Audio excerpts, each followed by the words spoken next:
Jell-O? All right. Some kind of institutional pudding? That Jell-O. I worked in a hospital when I was in school. Yeah. Elementary school. Yeah. No, I worked in a hospital when I was in school.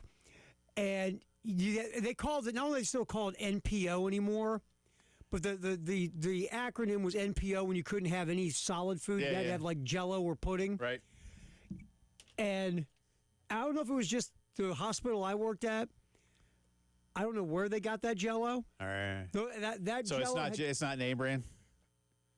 Is that what you're telling me? It's not the name brand? Oh, I don't know. It had colors I have never seen before. That reminds me of one of the, again, there's so many amazing Simpsons episodes, but Camp Krusty, and they're in the mess hall, and one of the kids says, "We're eating gruel," and one of the counselors says, "It's not gruel, it's Krusty brand imitation gruel." So but we'll do a little football Friday on a Thursday, make some picks a little bit later on. And not to interrupt you, I have a great idea. Yeah, okay. Savage Craft Jell-O Pops. I'll just take Savage Craft Pops. I think they do make beer pops. Apparently, but if we put it in the form of Jell-O, we have a better chance of sneaking it into you. If we just walk in with like bottles of brew, or if we're carrying cups of beer. Yeah, I think that is frowned upon in a hospital. So if we make it in a Jell-O form so you can eat it. Well, if you want to find a way, man. Dude, I'm here for you in this venture. All right, I appreciate that. I'm trying to help a brother out here. We'll see. God, if we could do that for real and sell it, we'd make billions. Well, or at least help offset the cost of healthcare. You know what?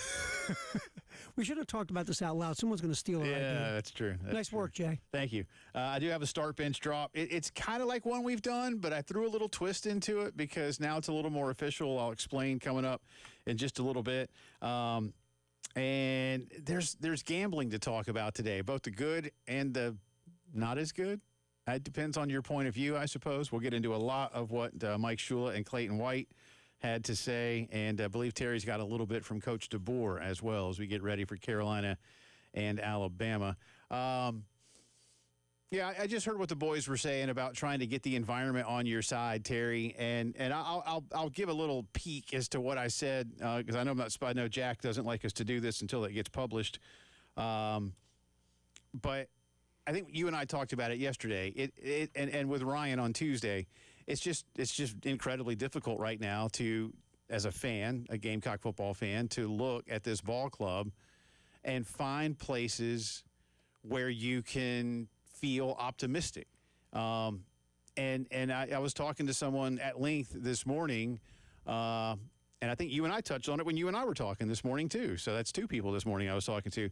It just feels for a lot of people like you've got a generational talent at quarterback at this school. And this season, he's, by and large, been put into a system or a scheme that isn't able to fully take advantage of who he is. And is that because it's what he understood all spring with Mike Shula, and they thought it was going to be different because of an offensive line situation that has just disintegrated? Did they think they were going to have better running backs and receivers and production at those spots? It's a host of things, obviously. But again, it felt like regression last week. I don't think anybody can really deny that.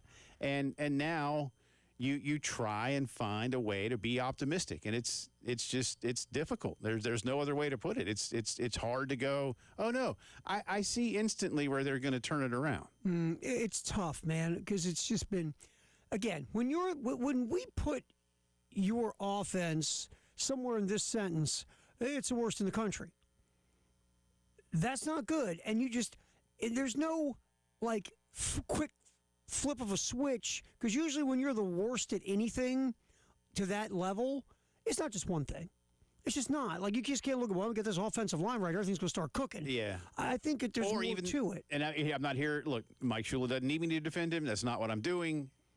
But it's not just the play calling either. No. I mean, there's so much to this. Again, it's play calling's a major factor. I think let's look at the canvas really quick, to be fair.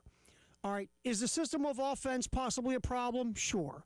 Does it fit the skill set of the quarterback and the players in the offense? I think that's an open question to get answered, right? Play calling, we think, is a thing.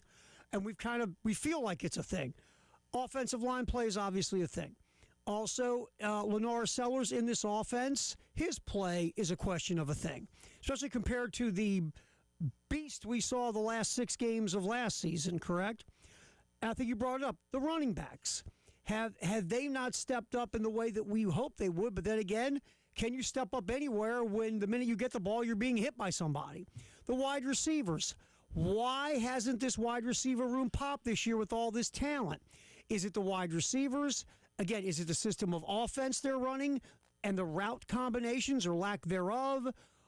What is wrong with these receivers? There's a ton of talent in there. It's funny, you and I were talking about that 4th and goal play, right? Yeah. From Saturday. Yeah. And the receiver's just kind of like running around with no purpose. There was no route combinations, no pick plays, rub routes. You didn't use the middle of the field at all for slants or crossers. Kevin Miller did a really nice job breaking down a play in the film room segment of Gamecock Central on that 3rd and 2 play before the fake punt that failed. And one of the things in that play was all the receivers are running deep. You have a 3rd and 2, Jay. Why isn't anybody running a shorter intermediate route in case the guy because everybody's running deep, you got nothing.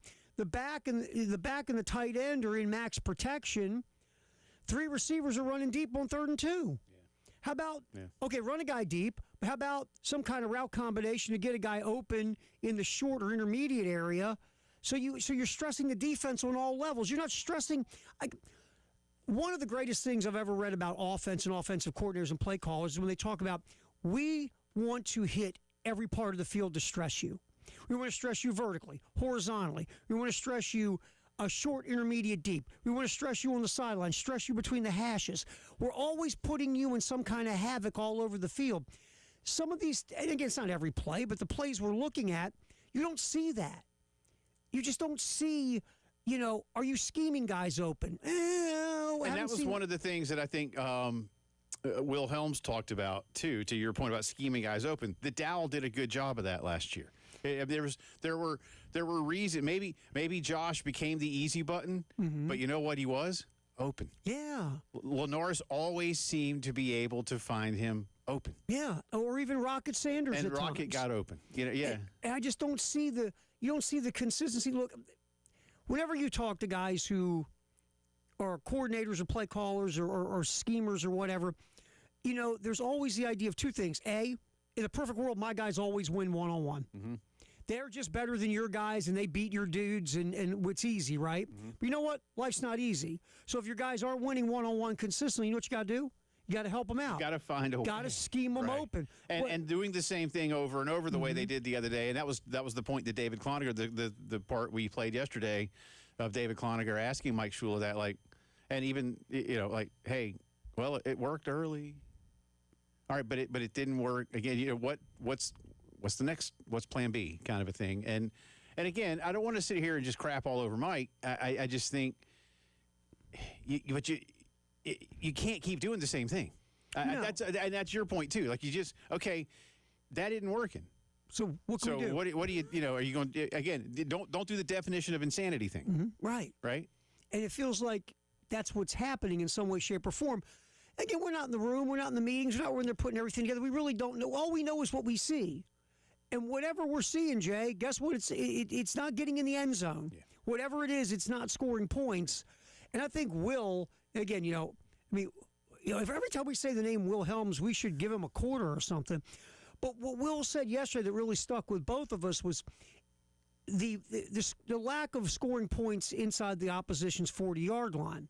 You are 16th in the SEC. You are being almost doubled in points scored because you, South Carolina, and your opposition have pretty much the same amount of trips inside each other's 40. Yeah.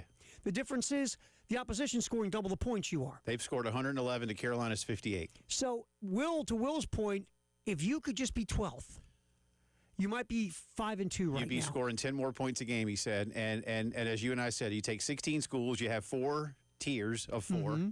If you were the last team of Tier 3 instead of the last team, period, the last team of Tier 3, it's all just that.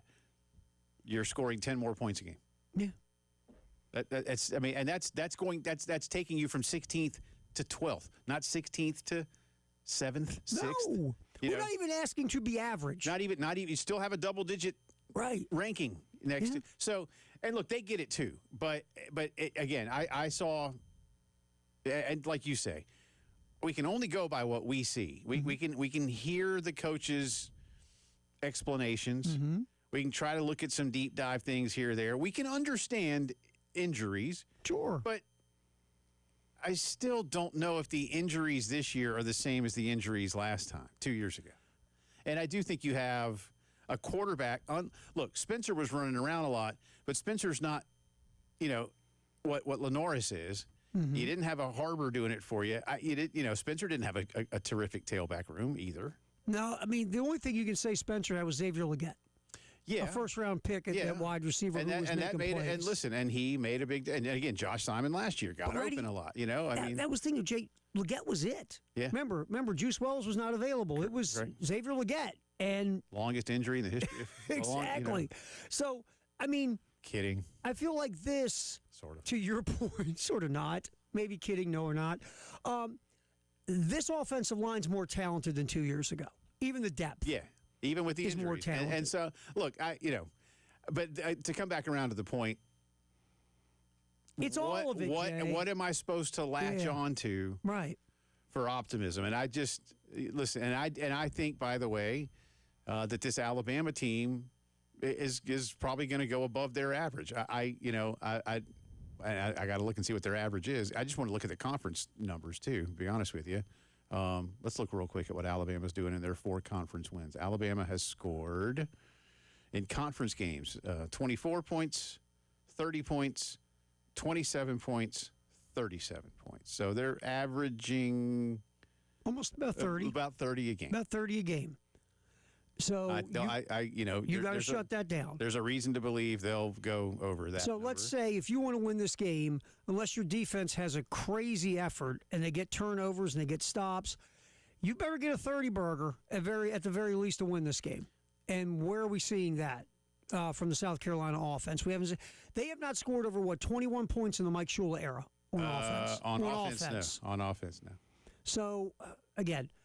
South Carolina in conference games has scored 7, 20, 35. But again, there were 2 supplemental scores, as I call them, in the Kentucky game. 10 and 7. Okay, I tell you what. I'll give you. I have been sitting. Obviously, we all do this here, trying to look at the game and trying to analyze, match up. I got 3 things we can investigate for South Carolina to win this game. Okay. Should we start bench drop? You want to start bench drop them? I have a start bench drop, but we can if you want. Maybe. Let's investigate it next. Okay. All right. We'll workshop it on the air. All right. Let's do it next. We'll do that on the other side. You're listening to maybe what is a surprise start bench drop on the postgame show.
19 minutes after 3 o'clock on this Thursday. Welcome back in. Jay and Terry with you. All right.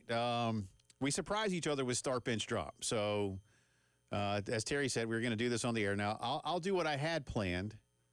Okay. Then I want you to give all of us, myself included, your 3 steps to think about. Mm-hmm. Maybe we'll do them both. Yeah, we could. So mine might not be as fun, but it could be. No, But it's a thought exercise for Southeastern Conference fans. Mm-hmm. These jobs are open. So my start bench drop is rank the job that your starter is the job you'd want the most. Okay. For whatever reasons. Okay. All right. Alphabetical order. Mm-hmm. Arkansas football. Okay. Florida football. Mm-hmm. Tennessee baseball. Arkansas football, Florida football, Tennessee baseball. Now, you might say, well, Jay, I mean, the Florida football job's the Florida football job. And it is. Mm-hmm. The Arkansas football job feels a lot harder these days because Texas and Oklahoma are now in the league. Mm-hmm. Tennessee baseball job, man, they're about to spend $100 million on the ballpark. Mm-hmm. Danny White, and I'm not trying to taint the jury pool, or am I? Mm-hmm. Danny White's like, hey, we're all in on baseball regardless. Thanks, Tone. And by the way, if you didn't hear, if you're wondering, Tennessee baseball's open. Mm-hmm. If you didn't hear it yesterday or this morning, Tony Vitello left yesterday to become the manager of the San Francisco Giants, which I'm still as a huge baseball fan. I love SEC baseball, but I've been a baseball fan my whole life. It's my favorite sport, probably. I love college football, but at least in terms of what I played and what I know. Mm-hmm. But the head baseball coach at the University of Tennessee left to become the manager of the San Francisco Bleeping Giants. Never happened before. This has never happened in the history of Major League Baseball. So that's my start bench drop. Again, your starter is the one that you'd want. But think about it for a minute, because again, you go to Florida, you get 1 year, and then you start with some bad losses in year 2, and I know, because they expect you to win the national championship. Jay, remember Napier? Oh, you got to get Billy. Got to be patient. Dan Mullen didn't like recruiting. The cupboard's kind of bare. People are leaving. Yeah, that patience lasted less than a year. Yeah, and they want him fired. And I don't think Dan Mullen hated recruiting. People used to say Steve Spurrier didn't like. Or here's what it was. I got recruiters. They weren't out there at every house all the time. Can I throw something at you about the Dan? This bugged me even back then. And look, something went sideways that following year. They said Mullen, maybe had his eyes to go to the NFL or whatever was going on. But the idea that you had a coach who was successful, you went to New Year's Day Bowls, you played an SEC championship game, you won double-digit games, and then a year where everything went in the dumper, and you canned them. I still think. I think they made a mistake. Well, that's what I was getting ready to say. Again, we talk about a quick trigger with that program. That was a quick trigger where the guy had been successful for, 3-4 years? Yeah. Then Scott knew him because he hired him at State. Remember, at least for a couple of weeks, they were number 1 in the country. Well, and that's what gets me. It's like, okay, if Mullen says a thing about recruiting, okay, can we be co-ADs real quick? Sure. Hey, Dan, come on in. Have a seat, Dan. Hey, Dan, that recruiting thing, do me a favor, never say that out loud again in front of microphones in the SEC. And 2, what can we do to help you if you're not crazy about recruiting, where you don't want to be driving around in Montana watching some dude play 7-on-7 football? Let's get you some more recruiting help, because we love you and we think you're a hell of a coach. What's wrong with that, Jay? Yeah, nothing. Can you help me out here real quick as my co-AD? Yeah, that's why. Did I miss anything as my co-AD? And that's why, again, because Scott Strickland had hired Dan and knew Dan. That's one of the reasons that he brought him to Florida, is because he knew what he was about. So I don't know. But anyway, I'm with you. I think that's a mistake. And I didn't. This is not hindsight from me. Right. I thought they jumped the gun on getting rid of Mullen. I think maybe they did. But anyway, so that's mine. Start bench drop. Arkansas football, Florida football, Tennessee baseball, current open gigs in the SEC. Your starters, the one you might go I could be the most successful there, or that's the best one. And again, there may be some. I'm just curious, so we'll throw that out on. I'll put it out on Twitter. It's like, all right, now you have. Right, this was me. All right, the last 2 weeks I picked South Carolina to win. against Oklahoma and LSU because those are two teams offensively, not maybe as far along challenge as South Carolina, but still offenses that had issues that I thought South Carolina could win the game. This week, I am desperate to find reasons why I should pick South Carolina to win this game. Because I'll be honest with you, right now, I can't look at this thing on paper in any way, shape, or form and pick South Carolina to beat Alabama in any way, shape, or form, or cover the number. So I thought of three things that would give me hope. And like my good buddy Preston Thorne says to me, hope is not a game plan. But I'm at hope. All right, here are my three. The only three ways I can come up with in the hope category. A, Kalen DeBoer's mediocre record on the road as a big underdog against unranked teams. Remember, 6-5. Yep. 2, the last time I felt this no way they can win was going into the Tennessee game, 3 years ago now? Yeah. After the Florida debacle in the swamp. Yeah. And what happened? Yeah. South Carolina put up a 60-burger. And 3, Jay, and this really goes to baseball, the old tried and true reverse lock, where you figure there's no way in hell you can win. And it's really about pitching matchups in baseball, right? You get that guy on the mound who, his ERA is 10 or 12. He hasn't won a game in months. And then Jay Phillips comes to the mound who's been killing it. And, his ERA is sub-2, and he's on his way to a Cy Young Award. And how many times do we see in that one game what happens? Yeah. So I'm at Kalen DeBoer's record against unranked teams on the road, the old reverse lock, and Tennessee of 3 years ago. Jay, that's all I got. That's all I've got to try to find a way to see South Carolina win this football game. I suppose the one I might look at most, honestly, if you just want hope. That's all I got at this point. Is the Tennessee outcome. Yeah. Because I'd like to know, you mentioned DeBoer's 6-5. Now, we know the Alabama-Vandy game last year is one of those. Alabama-Oklahoma last year. When they went to Norman. And Oklahoma, because that was yeah. So 2 of them last year, wow. Mm-hmm. This year, Florida State. What was their third loss last year? Oh, Tennessee. Tennessee beat them last year. Mm-hmm. Tennessee.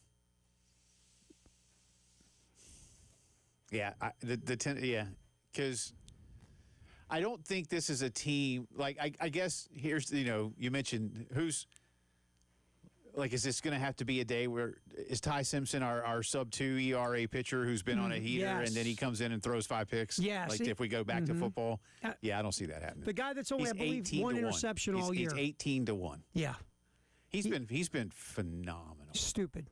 Right? Think about this. Very interesting path as we look at all these transfer portal guys and coming in here and coming in there as quarterbacks.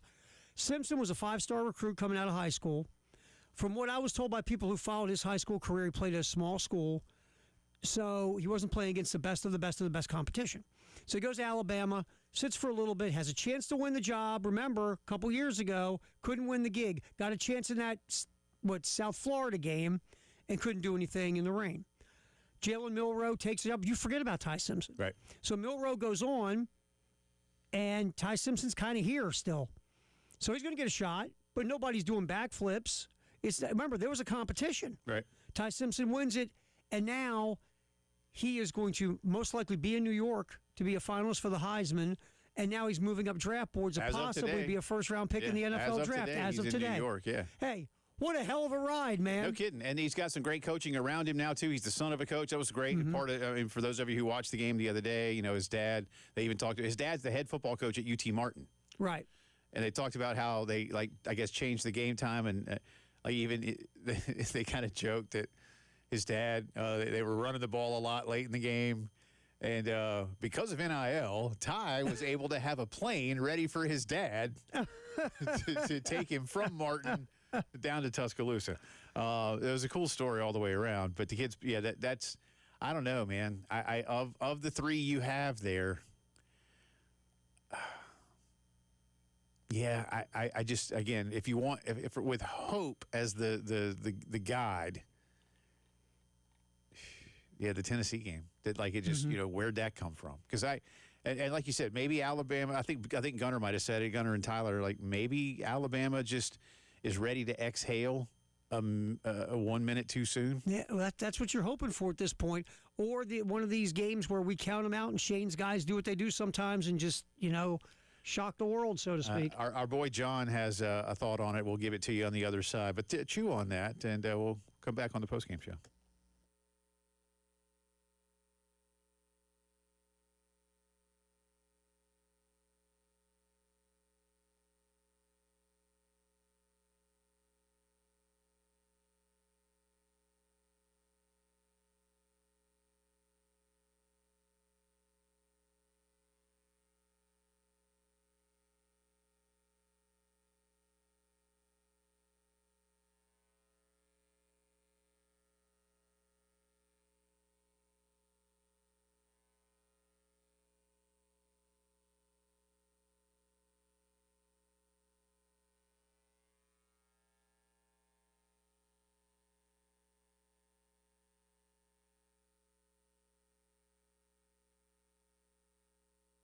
Integrated Media, ready to help you out. Holidays are drawing near. Maybe you could surprise somebody with some new great home entertainment. Integrated Media could help you out with that. They could make a secret house call with somebody there, of course. They're not just going to walk in. But maybe you'll say, hey, happy holidays. Guess what we're getting ready to get? Brand new home theater. You could do that. Or an outdoor home theater. Or just upgrade the equipment ahead of the holidays. Watch all those parades and holiday shows, playoff games better than ever. Maybe you're getting a video doorbell and you're like, man, I don't know how to put this thing in. I thought I did. Integrated Media will come do it for you. They can also install cameras all around the house, indoors and outdoors, and link them up to one app on your phone that could also control your thermostat, your lights, your home theater system. They can do it all for you. I love what they've done for me. I promise you that. 803-948-8327, the best in home theater and home technology. My friends at Integrated Media.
25 in front of 4.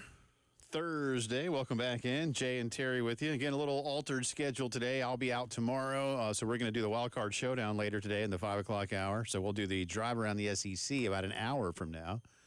And Elijah is going to stop by. By the way, I didn't even look, man. Did the fighting Elijah Campbells of MTSU get it done last night? Should I look that up? Do we? I have not checked that yet, sir. Let's take a look here. Hang on. That's Wednesday. Oh, no, they lost by 3. Oh, yeah, I had the end of that game on my TV at my palatial estate. The Fighting Elijah Campbells cut it to 3 with a score late in the game, and then they obviously tried to get the ball back, and that didn't work. Didn't get there. It was done. And Missouri State did win. I picked them, but did they cover? Yeah, I think they did. They won by 7. Oh, yeah, they covered. They're like 2.5. Okay. Delaware didn't cover the number though against Middle Tennessee State, but you took Delaware and took Delaware. I did take Delaware. They didn't cover, but was that the over/under game? And the over/under there too, 55.5 or whatever it was. So we got that. I got that one. So went 2-1. 59. Went 2-1. Okay. Better than yesterday. You were you were an embarrassment yesterday. Well, 1-2 is not.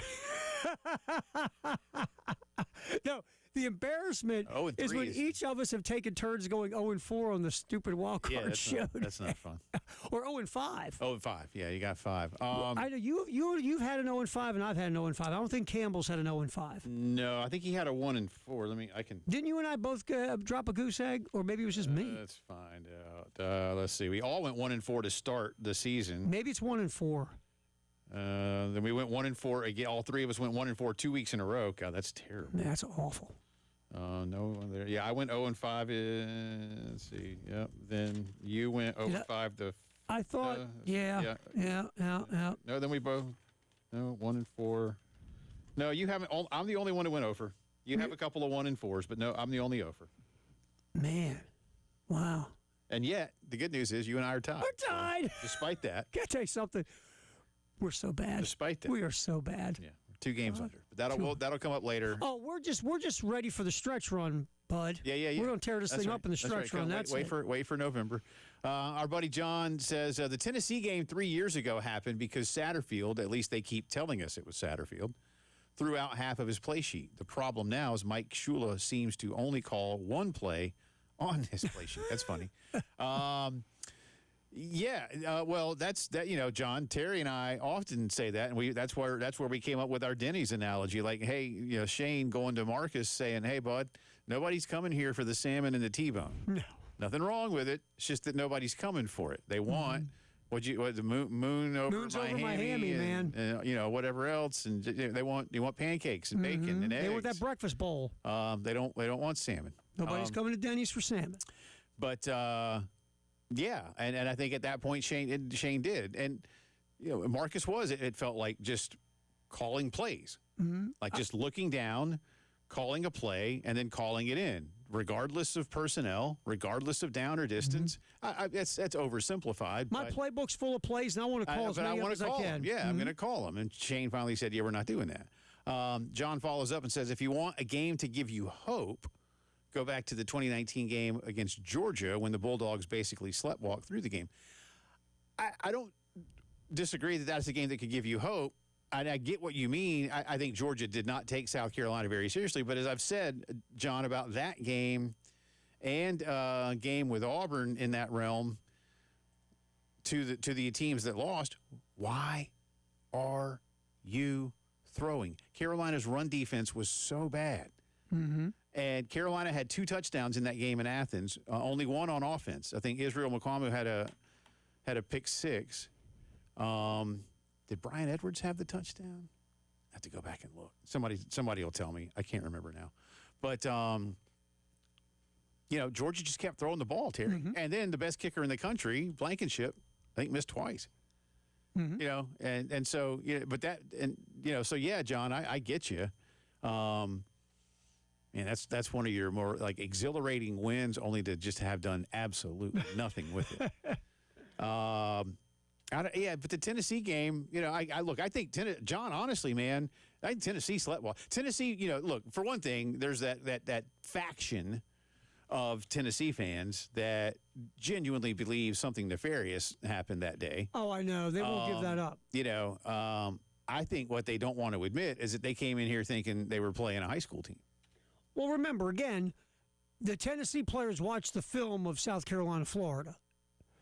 They saw a South Carolina team just get whooped every way possible. Yeah. And then Tennessee came in here going, we're averaging about 100 points a game, Yeah, right? watch this. We're rolling our way to the college football playoff. Yeah. These dudes, this is going to be over by halftime. And to South Carolina's credit, they came out and punched them in the face from the get-go and got a big lead and just kept trucking. So, let's just be honest. To win this game, Alabama's got to, in some level, have their foot off the gas. Mm-hmm. That's the reality of this season right now. Alabama's better than South Carolina, and it's not close. And I just don't think that's going to happen, and here's why. It already happened once to them. And now they know that it happened to a team that is still, in the grand scheme, struggling. Mm-hmm. Florida State's not very good. Florida State's 3-4.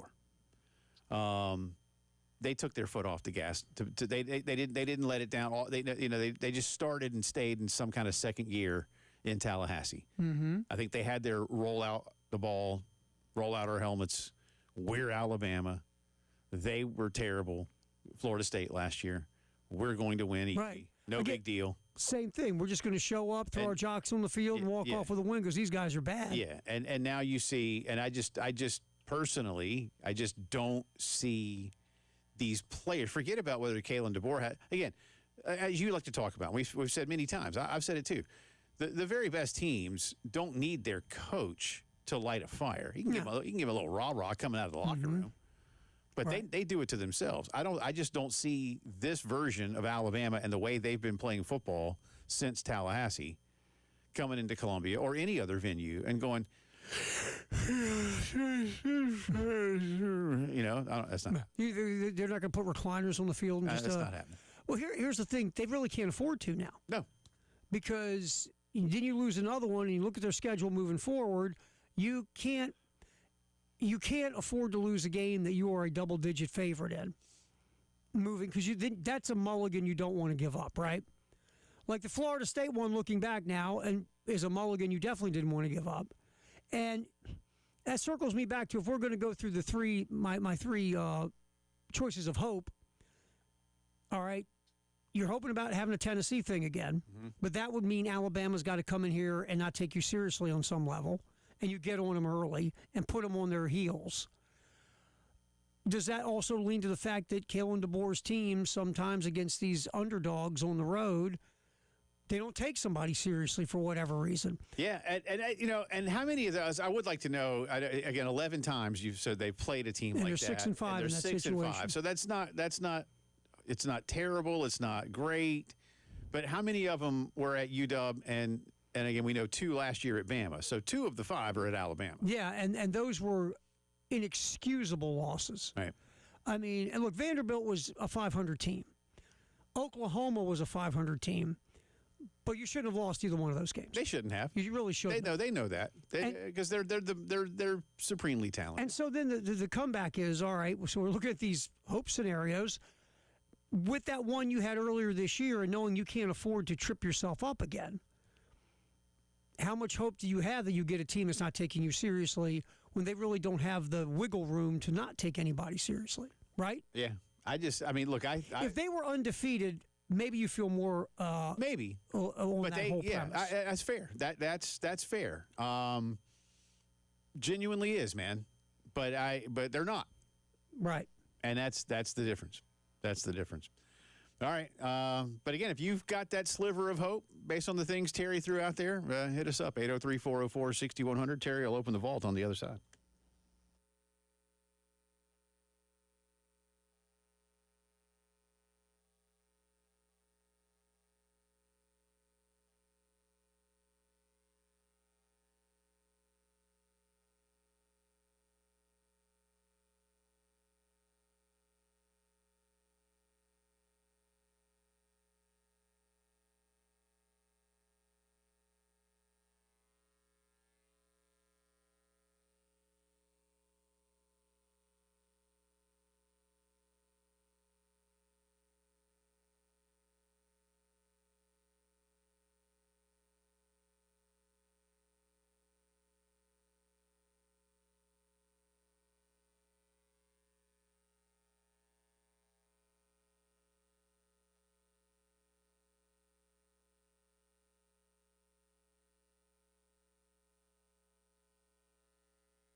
Welcome back.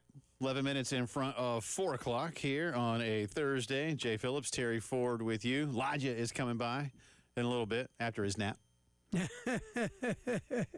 Appreciate that. He's going to come play a little wild card showdown with us. Our buddy Lou Bajak, thank you, Lou. Start Florida football. Bench Tennessee baseball. Drop Arkansas football. Today's start bench drop. You're ranking these vacancies, but I threw the Tennessee baseball one in there because, Terry, that's become a premier job, and it's become a premier job because of Tony Vitello. Love him, hate him, and I think most are in the latter category, at least for non-Vol fans. And I bless their hearts. I do. I think there were a lot of Vol fans who had convinced themselves, but he loves Tennessee. He won't go. I was like, dude, he's not going to manage a double-A team in Toledo. Right. Exactly. Okay? So he can start getting his feet wet in the pros. And he's not taking the Marlins. And he's not going to the Marlins. Exactly. Right. He's not going to the Twins or the Pirates. He's going to manage the Giants. I know. So come on, folks. Let's just get some reality. He's going to manage the Giants. Hate to be mean. Man. That's a gig. It's a no-brainer. Yeah, it's a gig. Because you can always go back to college if it doesn't work. Well, I've seen some people say that, like, oh, he's just doing this so he can make $5 million at Arkansas when Dave Van Horn retires. I'm like, that's not why he's doing this. No. He might end up doing that. At some point. By the way, did you see he's only going to make 3.5? Yeah. 3.5. Mm-hmm. It's a 3-year deal with a club option for a fourth. 3.5. 3.5. And then I saw one Tennessee fan yesterday. Again, God bless him. It's a lot more expensive to live on $3.5 million in San Francisco than it is in Knoxville. No bleep, Sherlock. Really, we know. Trust me. But you know what? I'm going to go out on a limb, Ter. You ready for this? I think he's going to get by on his $3.5 million in San Francisco. I think he's going to be okay. He might have to get a second job. That's right. He might have to work like, hey, was that Tony? Was that Tony in and out? He's going to work at the Ghirardelli chocolate place. Exactly. If he's selling chocolate. Wearing his manager's gear. Yeah. Like a Sports Center screaming at people commercial. to come buy it. Hey! Hershey sucks! What's wrong with you? Be a man! Buy some Ghirardello! Come on! That would be kind of fun, actually. That would be funny. Nice apron on. Could you see putting him in like other jobs with his personality and demeanor? Yeah, it'd be fun. How funny it's like would an SNL skit. Yeah, Tony Vitello in this job. Yeah, that'd be all right. That'd be fun. We'll see. Anyway, all right. And David hits us too. Start now. It's David. Okay, David starts Tennessee baseball, benches Florida football, and drops the Arkansas gig. So Arkansas has been dropped. We'll get some more. I think that's the one I'm dropping out of the three. I can tell you that right now. Okay, that'd be my drop. But start bench drop. Current vacant SEC jobs: Arkansas football, Florida football, Tennessee baseball. All three are officially vacant. Bobby Petrino, 2 moral victories. Right? No, yeah. They're counting that. Right, I'll be honest with you. Right now, the season ended right now after the last 2 weeks. He gets hired. Bobby Petrino's the head coach at Arkansas. All right, let's open the vault. I don't want to stall that. I don't talk about Bobby. We can say the name Bobby Petrino and you get bitter beer face. It's so funny. All right, here's a vault. Okay. Not good on the highlights today. It just wasn't working. Okay. Couldn't find them. Okay. One, for the sports, I just couldn't find a highlight I wanted because it's not here. 2, for the entertainment, everything had cuss words. Oh, so I kind of, FCC frowns upon that. You have like a Red Fox bit Oh, from you're going the to hear 70s? it in a second. I'm going to let you know. Oh, yeah. or a Guns N' Roses acceptance speech at the Grammys. All right, so on this day in 1976, Tony Dorsett against Navy set the NCAA career rushing mark. Okay. For Pitt in 1976. Of course, that Pitt team won the national title. They were undefeated. He won the Heisman? He won the Heisman. A great year for Pittsburgh football. Yeah. Hugh Green was on that team. There were a bunch of pros on that team. Yeah. That's a squad that if we were maybe putting together the 25 best teams of all time. It's right up there. They will Pitt, make that people don't cut. realize Pitt was a power, man. They were really, really good. Yeah, well, Hugh Green finished second to George Rogers in 1980. I know. Dan Marino, a year or two later. They didn't win the Heisman, but, man, he was good. They were a hell of a program for a while. And a seamless handoff from Coach Majors to Coach Sherrill. Mm-hmm. Jackie did a good job. Jackie did really well there. And I don't think he got caught doing anything at Pitt. Not that you know of. Not that we know of. So this day, 1976, Tony Dorsett, who, by the way, was a phenomenal running back in the NFL as well. Who With did the he play Dallas for? Cowboys. Oh, the Cowboys. I'm kidding. Remember that? I'm kidding. He wasn't in that Super Bowl they won big over that AFC team. I don't remember. With that Terry. Craig Morton guy. I don't remember. Here's the day in entertainment. This day in 1992, the release of Reservoir Dogs. Oh, wow. That's why I couldn't find anything without a cuss word. Yeah, that's fair. That's a good one. Really good movie, Reservoir Dogs. That's a good one. Wow. Mm-hmm. 1992. 1992. The old Quentin college- Tarantino. The old college years. Uh-huh. Well, for me, anyway. Long time ago. All right, hour 2 coming up.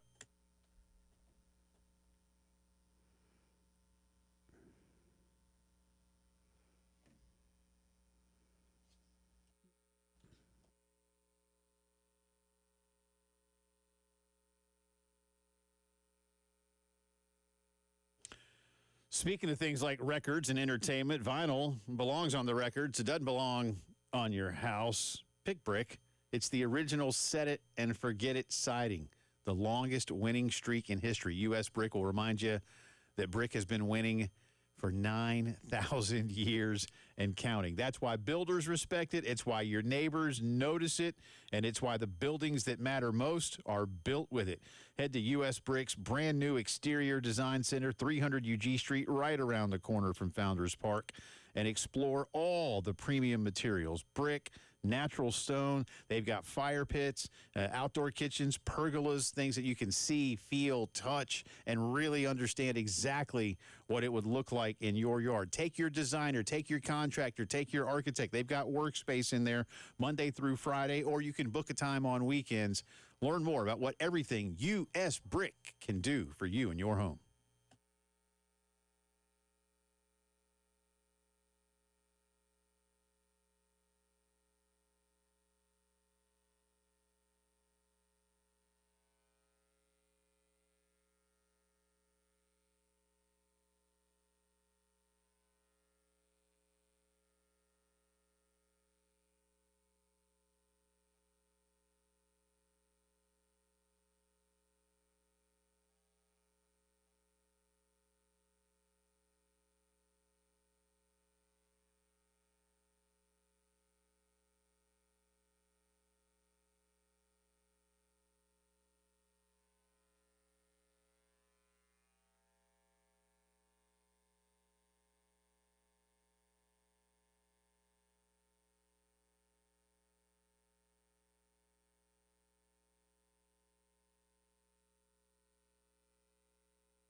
4 o'clock on a Thursday. Welcome back in. Hour 2 of the Postgame Show coming at you from the Herndon Chevy Studios, downtown Columbia, alongside Terry Ford. I'm Jay Phillips. Appreciate you being with us.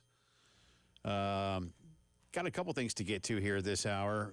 Major news going on. I know that, I could just see on the 4-letter, it's huge news when you get, like, the lead criminal reporter. Most of you know, and I'll just remind you, but Disney owns ESPN and ABC. Mm-hmm.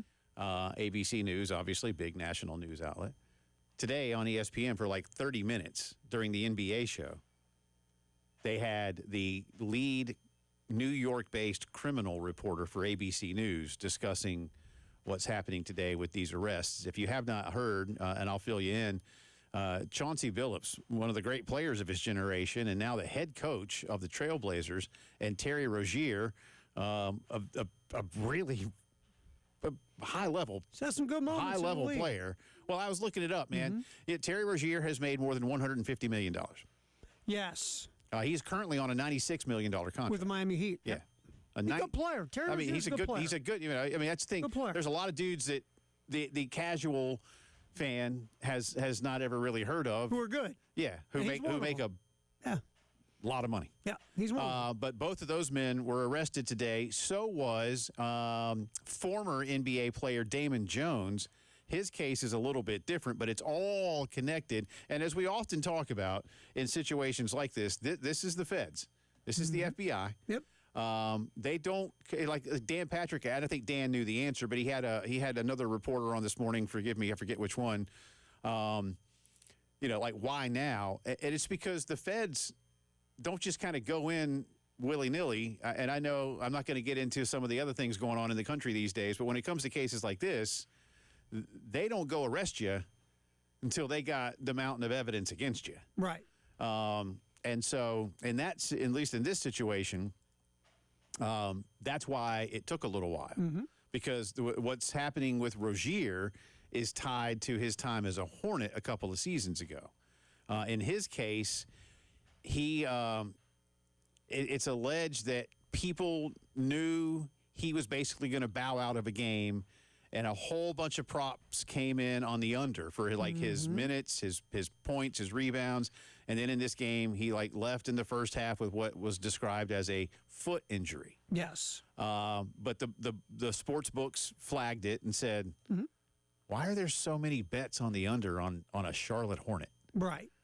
And so they took the rest of the bets off the board. The NBA said it looked into it, and they didn't find anything. Mm-hmm. Well, then the feds said, well, we did. Mm-hmm. Yeah. So he's been arrested. Chauncey Billups, on the other hand, this is the wild one. It's a separate indictment, and he is charged in. I'm just going to read this because it's easier for me to read this, because when you hear it, you're going to go, are you reading a movie script? I know. This is like out of Ocean's 11 or something. This is from David Purdom, who covers sports gambling for ESPN. Billups is charged in a separate indictment alleging a wide-ranging scheme to rig underground poker games that were backed by mafia families, according to the authorities. The defendants are accused of using technology to steal millions from victims in the New York area. Apparently, in this case, in the Billups case and in this mafia case, they had things that could read face down cards, high level technology, yeah, and a whole, I won't get it, but a whole bunch of stuff. Crazy. And that they were able to scam $7 or $8 million from players in these high level illegal poker games. What I read in The Athletic was Billups and guess who else? Damon Jones were what you would call the face of the scam. Because they were the NBA guys, NBA players, and they could get people in to play poker, and using their celebrity and the fact that they're in the league and stuff like that, they would kind of draw these people in to have the mafia crew basically steal. You mean to read this one too? Okay, here, listen. Okay, yeah. Everything you said is right. In the poker case, again, this is from David Purdom, Billups and Jones are accused of using their celebrity to lure people into playing in poker games that were rigged by the mafia. The mafia allegedly used, quote, sophisticated cheating technologies, including shuffling machines that could read the cards in the deck, poker chip trays with hidden cameras, special contact lenses and glasses that could read pre-marked cards, and an X-ray table that could read cards face down. Once the so-called fish, the victim, lost, the mafia used extortion and violence to make sure they paid their gambling debts.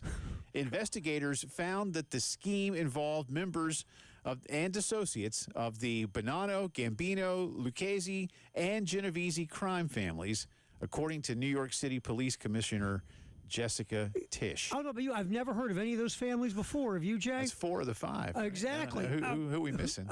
Here's the thing about that. There's a lot of things about that.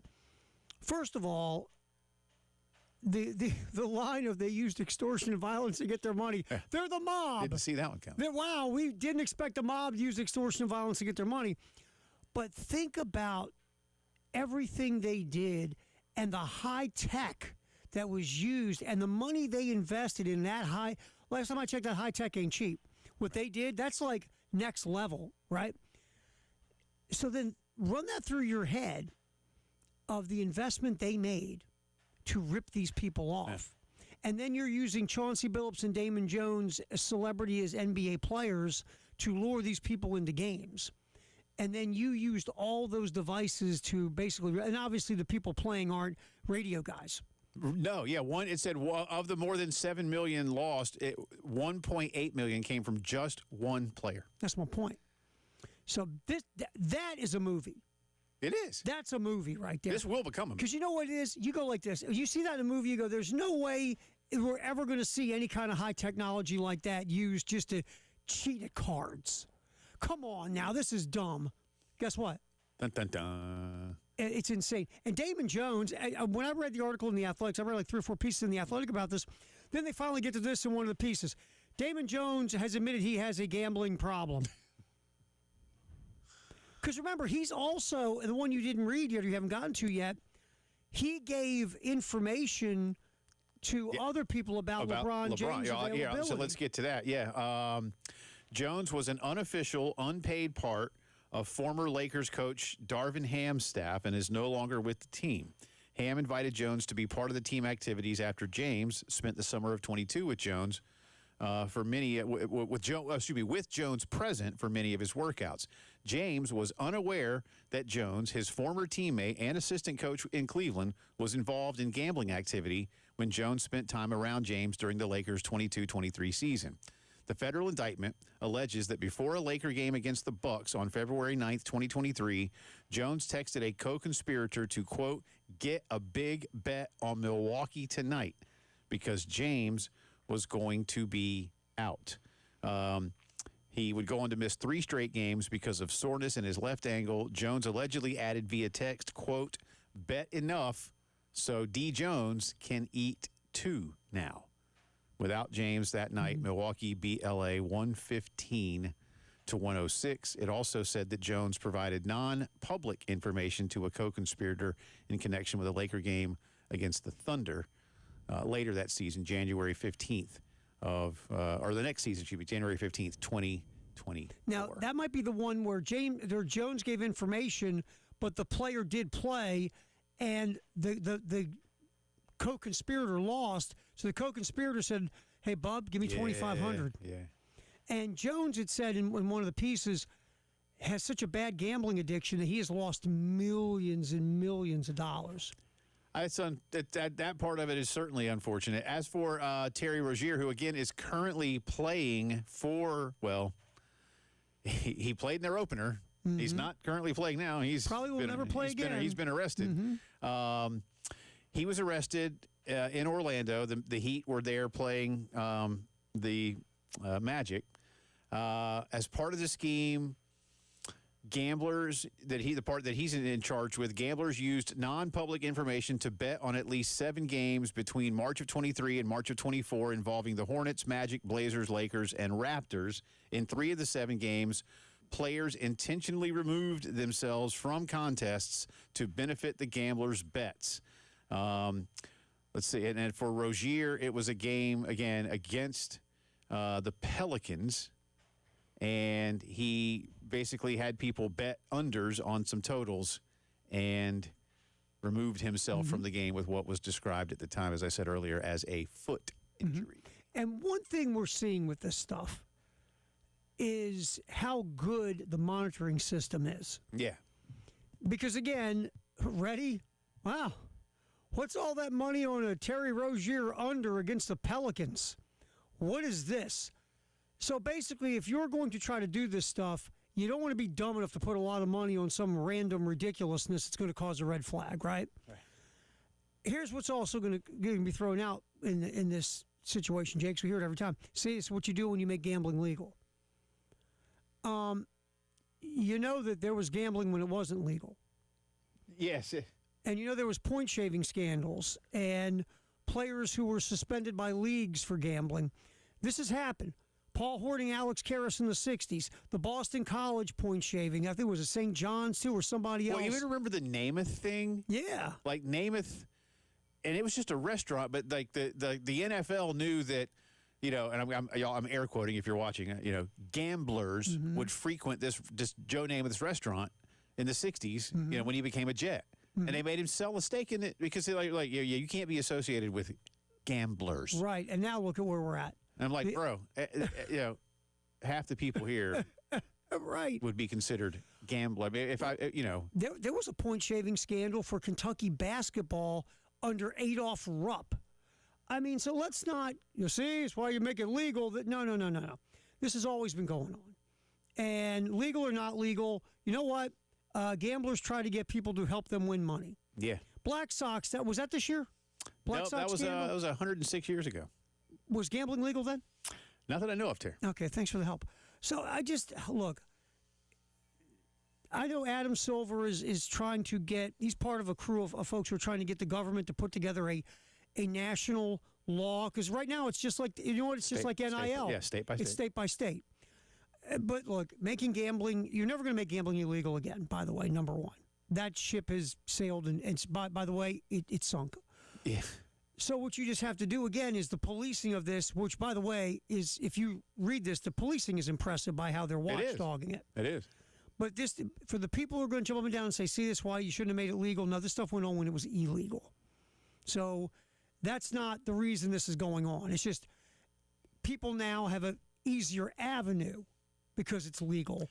But it doesn't mean this is why it's happening. I got just about a minute or so left in this segment, but I will also tell you, and this probably doesn't make anyone feel any better, but yesterday the NCAA approved a rule change that will allow current student athletes and athletic department staff members of member institutions to bet on professional sports. It does not change any rules about betting on college sports, which it should not.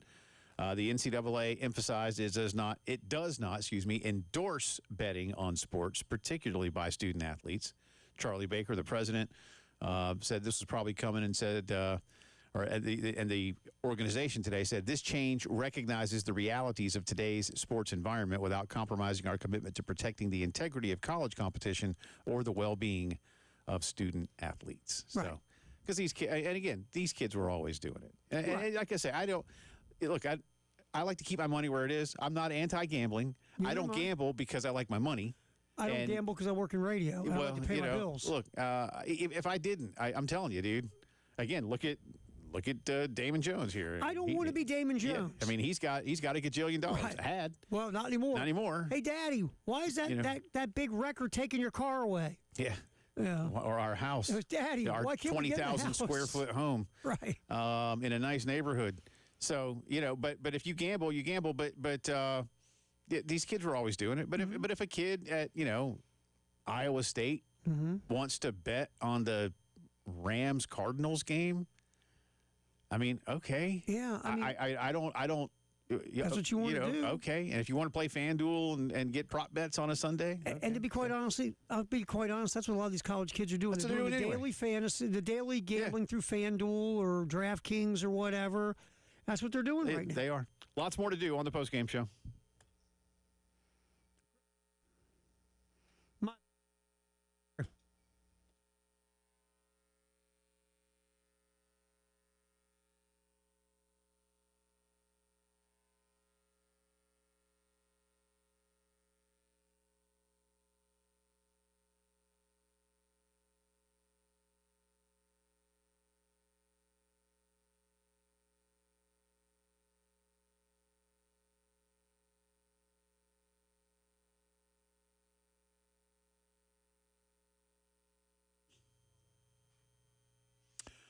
Love telling you about Griffin Pools and Spas and all the things they can do for you. You may already own a pool, so maybe right now I'm going to talk to you because this is a great time to call Griffin for some of the things that you know they do but don't often think about, like pool and spa repair. Is it time to get a few things fixed up around your pool that just hadn't been looking or working right this summer or the last few summers? Maybe it's time to upgrade your equipment in your pool or your spa. Get something more modern, more efficient.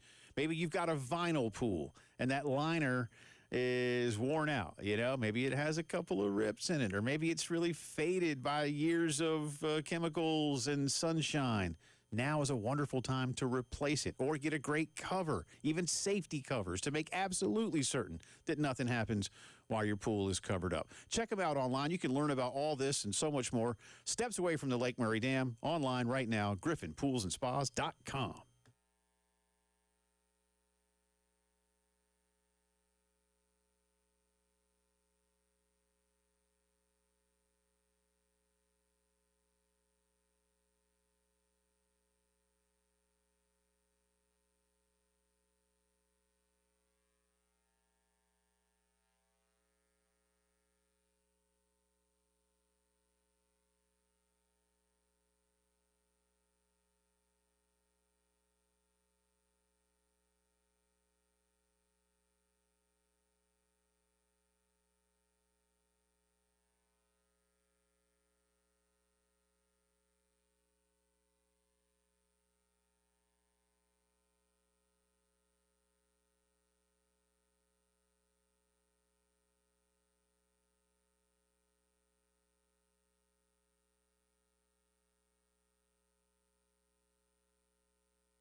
Twenty minutes after 4 o'clock, Thursday. Welcome back in. Jay and Terry with you. We'll do a drive around the SEC coming up here in just a few. Again, big gambling story. Well, there's going to be a lot more for those of you who may get some of your news from the national news. That'll be part of it tonight. And again, part of this, the Chauncey Billups part, seriously, that's Hollywood script type stuff, man. That's like You know, and you just wonder, like, why? I don't look. I'm not here to be sanctimonious, but Chauncey's in a good place. I mean, he was such a fun, dynamic player. You know, he's not a Hall of Fame player, but really well respected. Won a championship. You know, he again, he's a head coach at a proud franchise. You know, again, to you've each made their own. millions. I mean, you've made a lot of money, so it's not like you need. Usually, Jay, always to me, it's like when you're not, you don't. And look, maybe there's something in Chauncey Billups' background we don't know about that would tell us something, right? Yeah. But on the surface, we go like this: dude's made enough money for 5 lifetimes. He's a head coach, championship player. Why, man? Yeah. Why would you risk? Because look, it's gone. You're done. You're done. You know, usually when you're doing something connected with the mafia, do you know it never really ends well? Right. And even if you're getting away with it, typically you're going to either the mafia is going to stop you somehow from helping them, if you know what I'm saying, or the feds are going to get you. And if the feds get you, you know who might want to get you before the feds get stuff out of you? We've watched enough of these movies. It's movie stuff. Right. So if you're Chauncey Billups, why'd you put yourself in? Did you have? My only question with Chauncey Billups will be, did you have to do this for a reason we don't know? Like, did you owe somebody? Yeah. There could be a mitigating circumstance that we don't know about. Ready? You don't want a horse head in your bed, do you? No. I know. So you know, just saying. Let's turn our attention. I can't really segue out of this. Ready. We'll turn our attention back to the Gamecocks. Post-game show. Jay Phillips, Terry Ford, sponsored by U.S. Brick. 803-404-6100. Start bench drop today. Vacant Southeastern Conference head coaching jobs. Arkansas football, Florida football, Tennessee baseball. Mm-hmm. Start bench drop those. Got a couple more hits. We'll get to those in just a minute. In the meantime, sir, how about cut number 6, if you would, please, on today's list? We were talking at the top of the show and throughout the week about the Gamecock offense that looked like it regressed against Oklahoma. I think that's a fair way to put it. It's a nice way to put it. Yeah, but here's what is a good question. We didn't get to this particular answer on our show yesterday, but here's a good Q&A. Mike Shula on trying to put his guys in better situations. Yeah, it's hard to say that. I mean, we try to do that, you know, all the time. Like I said, there's maybe a couple plays that you like here and there, and or like scheme wise. But I would say that, you know, again, it's not, you know, we're not saying, hey, we got to be better, or we're not doing this. We don't have our head in the sand regarding to, hey, we're going to do this no matter what. We want to find out what's the best thing you do, and then put you on the field doing that thing. And sometimes you try to do that all the time. Sometimes you can't, maybe based on whatever happened, all the different things that come up in the game, injuries, maybe a little different scheme that you got to like adjust to, because maybe what you thought was going to be really good is not overall good for everybody. So, you know, I couldn't put a number on it, but yeah, you know, when you're not playing well and having the success, those are all things that, you know, we look at those whether or not we're, you know, scoring on every drive or not. Those are things we evaluate each and every week. So. Yeah, again, I don't know that we learn a lot from that. There's a lot of words there. I try to look at the entire picture in my job, whatever it is that we're analyzing and giving opinions about. So I know there are a lot of circumstances that are affecting this offense. But it doesn't change the fact, as Shane has said, that you have been close. It felt like last week it was, this is going to sound harsh, I just don't know what to do. That's what it felt like for a bit. Like, we're just going to have to do that one thing, because I just don't know what else to do. I got nothing else. That, you know, the chamber is empty. All those bullets are gone. I know that's not the case. But I keep coming back to it. What's my word been this week? Puzzling. It's like, man, what were you trying to do? Because I never got it. And we watched this, and I think puzzling is a really good word. But you listen to that cut. Okay, ready? Just kind of go with me for a minute. Yeah, it's hard to say that. I mean, we try to do that, you know, all the time. Like I said, there's maybe a couple plays that you like here and there, and then or like scheme wise. But I would say that, again, it's not. We're not saying, hey, we got to be better, or we're not doing this. We don't have our head in the sand regarding to, hey, we're going to do this no matter what, no matter what, no matter what. We want to find out what's the best thing you do, and then put you on the field doing that thing. All right. So we don't put our head in the sand and say we're going to do this no matter what. There are times we watch this, we feel like that's what they're doing, correct? Correct? Yeah. Okay, and then he says we want to put guys in a position to succeed, and sometimes we question that, right? So Mike is saying the things we want to hear, but when we watch the game, maybe we're not seeing these things. And again, there's just actions don't meet words. Right. Yeah. Yours is puzzling. Mine is now disconnect. Okay. Because I've got a disconnect on what I've been hearing to what I've been seeing. Because what Mike Shula said is what you want. You don't want to have your head in the sand and just look, hey, we were up till 2 a.m. making this stupid game plan. We're going to run it no matter what. Because you got to be fluid during a game. And I think you've got to be instinctive, and you got to be able to change the plan B, C, and D. And then you want to put your players in the best position to succeed. How many times, we have said that about 1 billion times, you and I together over the years. Do you put your players in position to succeed by their strengths and their skill set? And you're not asking them to do what you want. You're asking them to do what they can do. Yeah. How many times have we said that?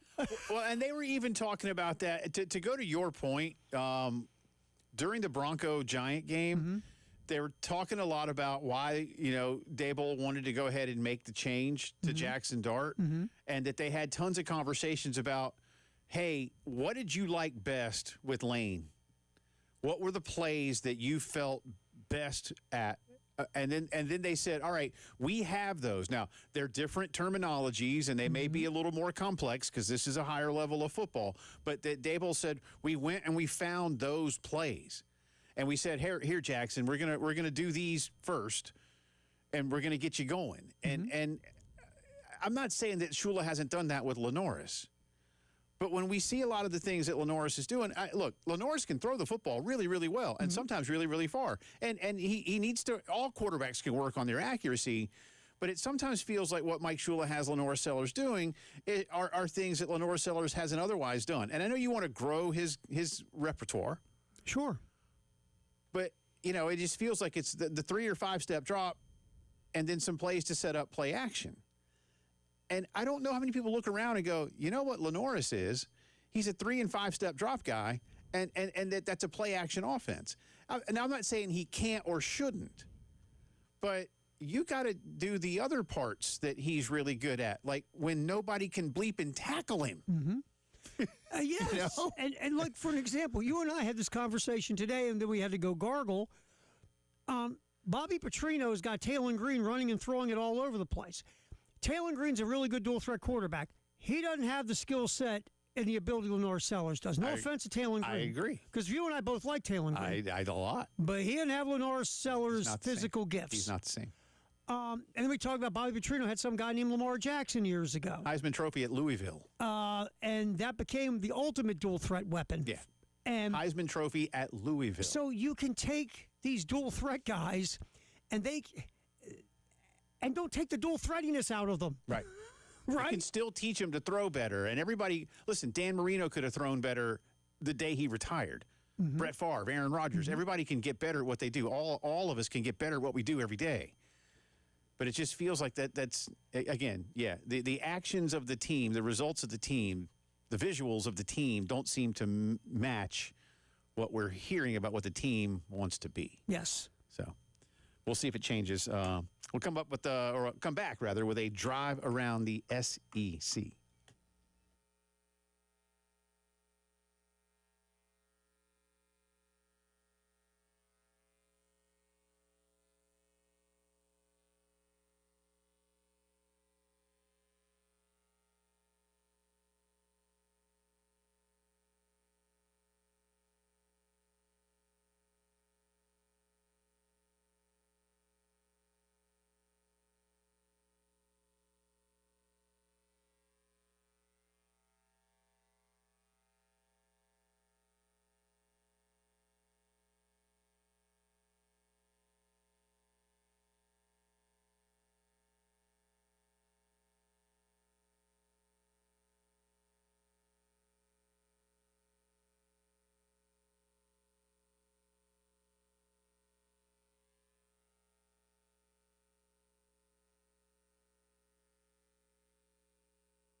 We have some accidents to tell you about through the Midlands I-26 westbound. We have some accidents to tell you about through the We have some accidents to tell you about through the Midlands. Accident, Blythewood Road at Boney Road, Bush River Road near West Lawn Road, Sunset Boulevard near 12th Street, Two Notch at Sparkleberry, and also stop-and-go traffic, I-26 westbound between Sunset Boulevard, that's exit 110, and St. Andrews Road, that's exit 108.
Our first little gander at the traffic this afternoon.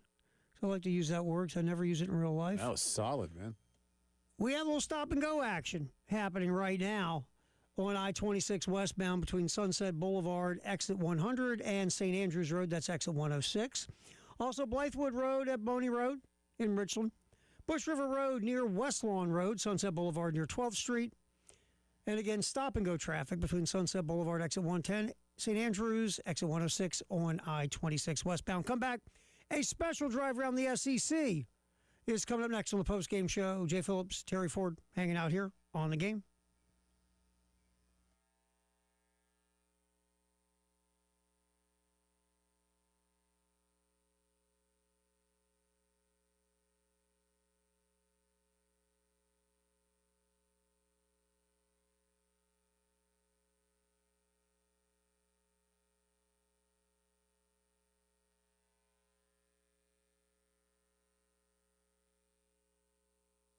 It is drive around the SEC time here on this Thursday. Again, earlier than normal for a Thursday. Going to do Wild Card Showdown next hour.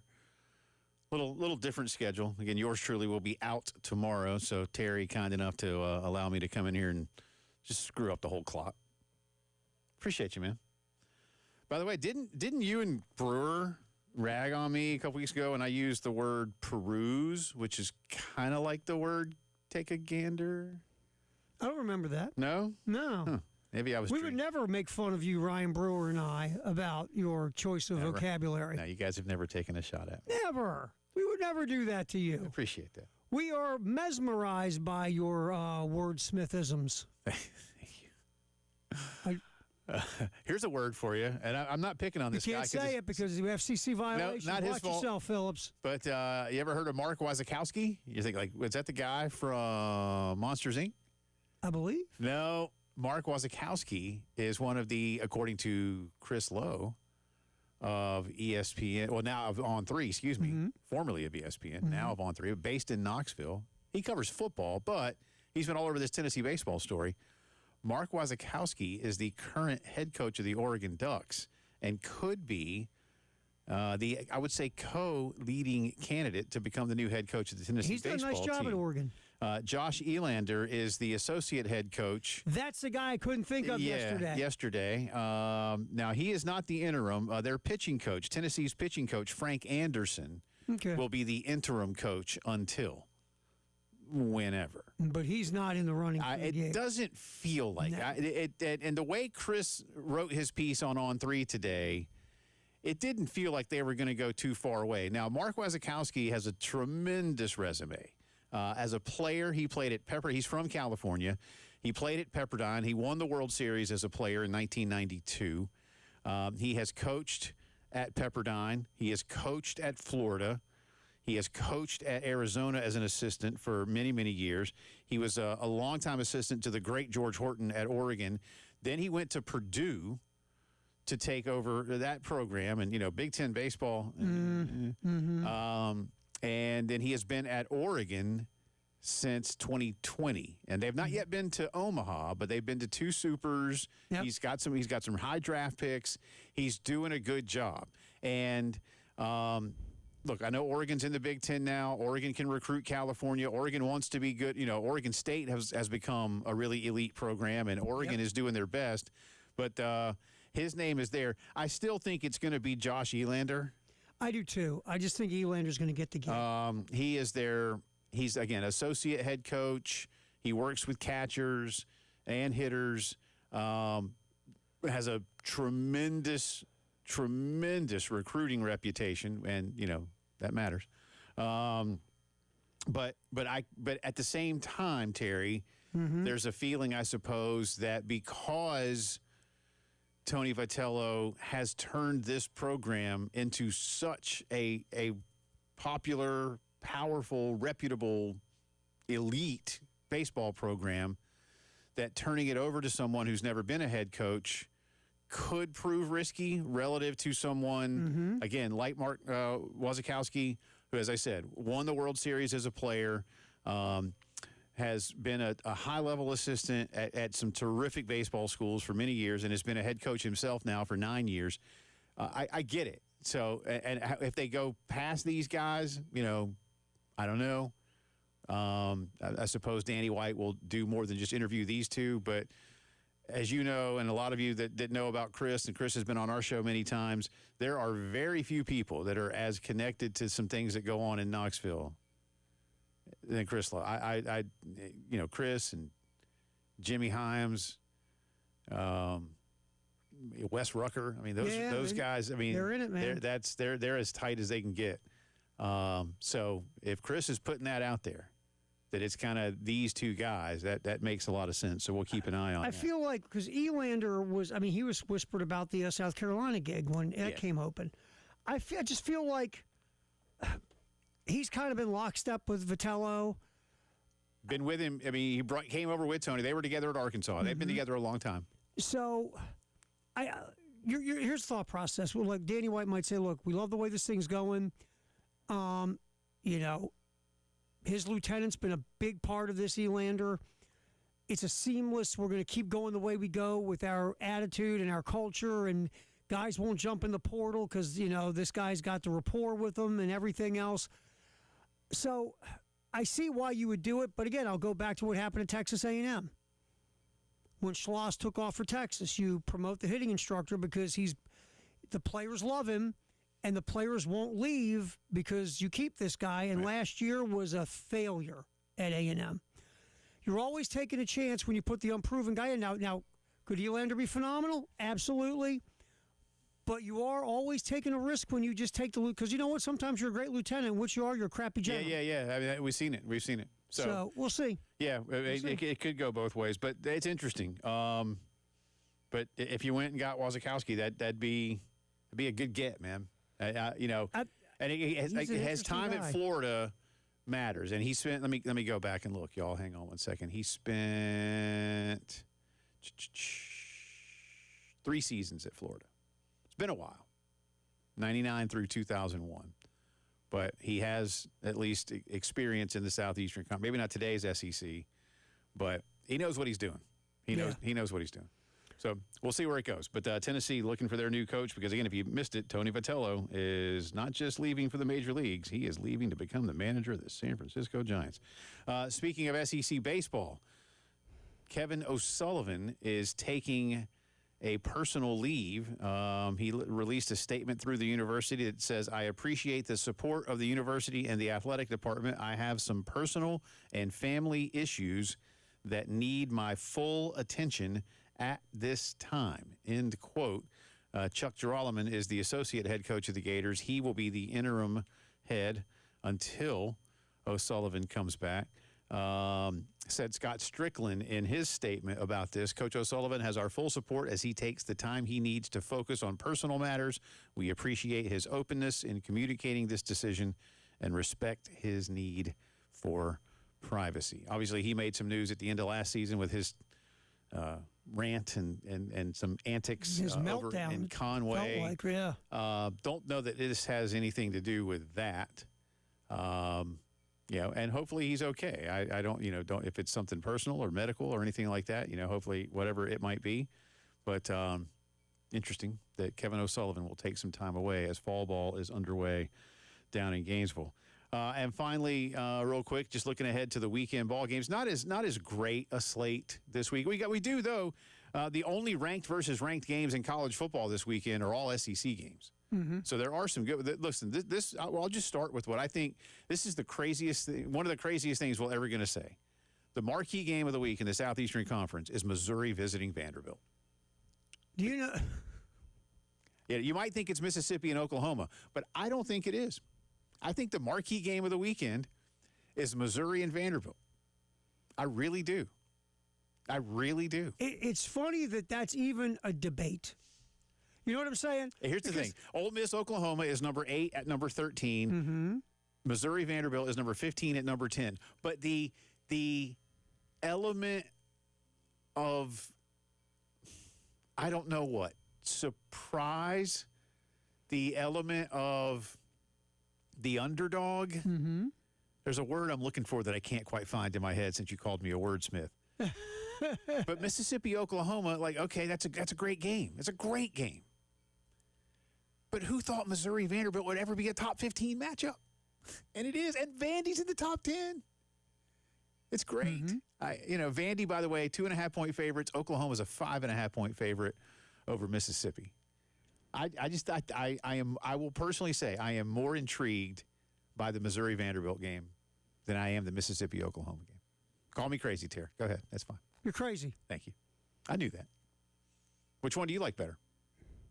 It's tough because I do love the idea. You got Vanderbilt, Missouri. Nobody thought that was going to be a big, gigantic game at the beginning of the season. Oklahoma, Ole Miss is interesting to me because, again, somebody's going to lose a mulligan. Yeah. And the other part of that for Oklahoma, I mean, look, Lane is gold, right? Yeah. Venables is not gold. And if Oklahoma loses this game, that's loss number 2 now, right? Well, remember when Lane's name came up for Florida one time and then the team went, shee, so are they going to do that I thought again? about that this week, too, and there's been some talk about that, Lane's name being swirled. That's the drive around the SEC, brought to you by Herndon Chevy. We'll be back with Jay or Nay.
Welcome back in. Final few minutes of our second hour coming up top of the hour. Headlines of the day, including more on those gambling probes. Get you a little more sound from Gamecock coaches. Gamecock Notebook coming up next hour as well. And again, kind of blending a little of what we do on Fridays into a Thursday. We will be playing the Wild Card Showdown for a chance for two of you to play and maybe win a beer card. We're back to our winning ways around here. Why don't we win a beer card? Because we work here. I mean, if you want to go distract the boss and just snake a couple off, I don't know where they keep those things. You know what? Where do they keep those things? It's a secret. We don't know. I was going to They say. lock them away, man. They lock them away. We shouldn't tell us. Because, you know, radio people, if they get a chance to get their hands on it, guess what happens? It's gone. Where's the inventory? We're out of beer cards. All of a sudden. Why does the studio smell like a brewery? Why are those guys hiccuping a lot on the air? I don't understand. That guy's problem. Game day, by the way, speaking of the Mizzou-Vandy game, game day going to be there. So that's a thing, man. It's a scene. I think that's hilarious that they are going to be at the Mizzou-Vandy. I love it. I do too. It's great for college football. It is. Or Mizzou or Vandy, is the winner. Look, the winner is still in a great position to be in the playoff. Yeah. Loser, maybe not so much. Especially Missouri's non-conference is so embarrassing. Right. It's not good. Well, Kansas is. It's okay. Yeah. Nah. It's okay. But it's not great. It's not great. But the winner is still in the playoff hunt. But the fact that the game, a game on the, last weekend. It is the last weekend of October for games, because technically November, Halloween's next Friday. So this is the last weekend of October for football games. Mm-hmm. So that on the last weekend of October, Vanderbilt is in the top 10, hosting number 15 Missouri with game day there, and the winner is still in excellent position for a playoff. Just run game days at Vandy. And I'm sure it was probably at Vandy during the James Franklin era. It's been there at some point, probably, yeah. But game days at Vandy for a game this big in late October. But they've never been there with Vandy in the top 10. Hell no. So, all right, let's do a little game show music. I'm ready to do that. I like game show music. Beautiful thing. Whatever you want to play.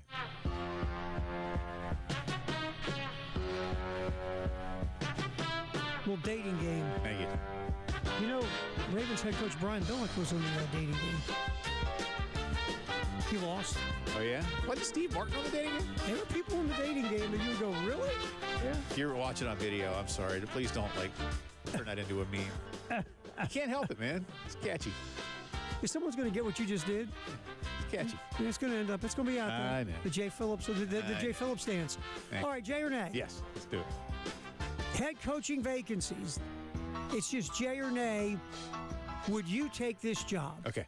Ready? Yeah. Florida. Jay? Penn State. Jay? Oregon State. Nay. Arkansas.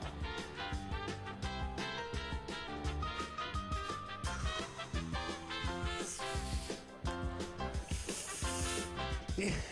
Jay. Jay, okay. Yeah, I mean, yeah, Jay. Oklahoma State.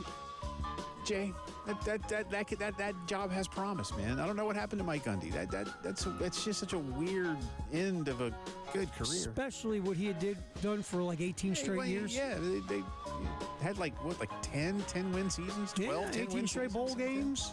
Didn't have a losing season for almost 2 decades. It's hard. I don't care what league or whatever. It's hard to win 10 games, man, when you're not that program. I know. UCLA.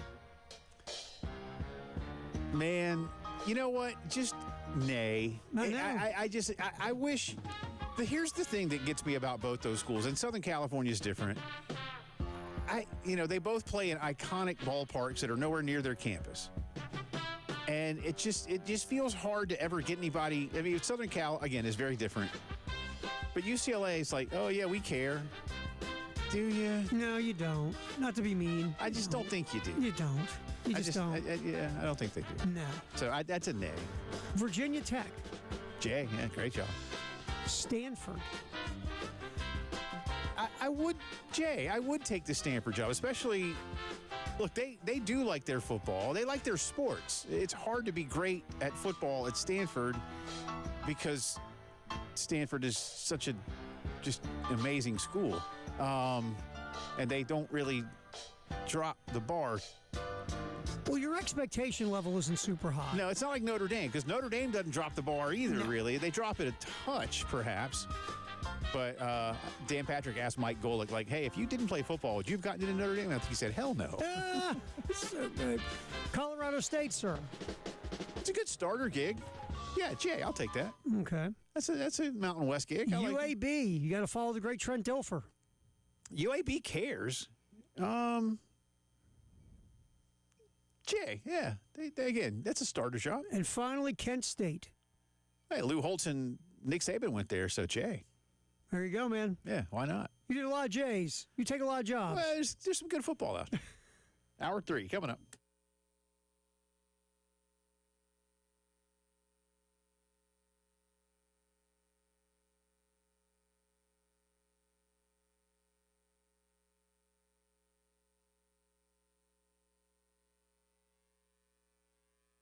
All right, guys, listen, when you're not feeling like yourself, it's just not working the way it used to, whether you're in the weight room, the bedroom, game room, boardroom, meeting room, whatever room, out in the yard working, and just like, man, I didn't used to get tired like this. I didn't used to have this lack of drive.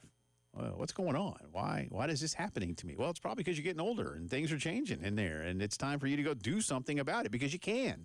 But I'll tell you what you can't do is just sit there and wait for it to go away. That doesn't work. Magic pills? Not so much. Instead, see medical experts. Dr. Dan Balknight and his team have been doing this for years. Experts in healthcare for men, dedicated to getting you back to feeling the way you want to. You get a one-on-one consultation. They'll get to know you. Do a little lab work. See what's going on. See what is and isn't happening and prescribe a plan just right for you. Do it for yourself. Do it for your family. 803-875-MENS, the Men's Clinic.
All right, quick check on the traffic. Still have that stop and go, I-26 westbound between Sunset Boulevard and St. Andrews Road. That's between exits 110 and 106 on I-26 westbound. Accidents, Blythewood at Boney Road, also Bush River Road near West Lawn Road. Smith Pond Road at Two Notch, Sunset Boulevard near 12th Street. All accidents, and again, slow traffic. I-26 westbound between Sunset Boulevard and St. Andrews Road. That's between exit 110 and 106. 5 o'clock news, sponsored by our Buds Integrated Media. Coming up, don't forget, we are everywhere on Friday. 3 to 6, Firehouse Subs and at Kreger Showrooms for our Friday tailgate show. So Firehouse Subs and Kreger Showrooms road trips from the game.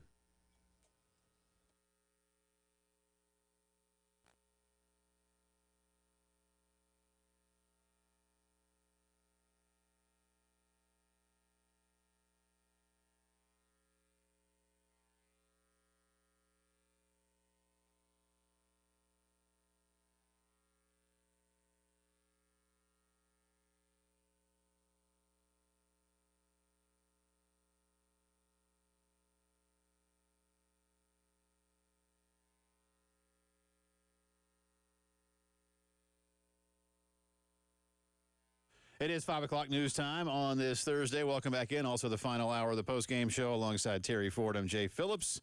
Gamecocks getting ready for the Alabama Crimson Tide, the number 4 team in the country, coming in as a 12.5-point favorite. Saturday afternoon, the ABC SEC game of the week in that 3:30 slot. South Carolina does have a little bit of good news this week. The first availability report came out last night, and Dylan Stewart was not on it in any way. Casey Henry is still listed as out. And, of course, Shane Beamer basically saying on Tuesday they now are leaning towards a belief that Casey will be out for the season. Jatavius Shivers is questionable for play up front and listed as probable.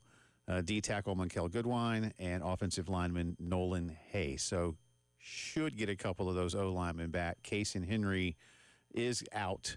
And, again, Dylan Stewart not on the list. So the little ailment that kept him out of the second half of the ball game is all fixed up. And they'll need that because they are going against, arguably, as we get to this point in the season, just past the halfway point, maybe the most productive quarterback in the country. Ty Simpson, 18 touchdowns, just 1 pick this season, incredibly efficient.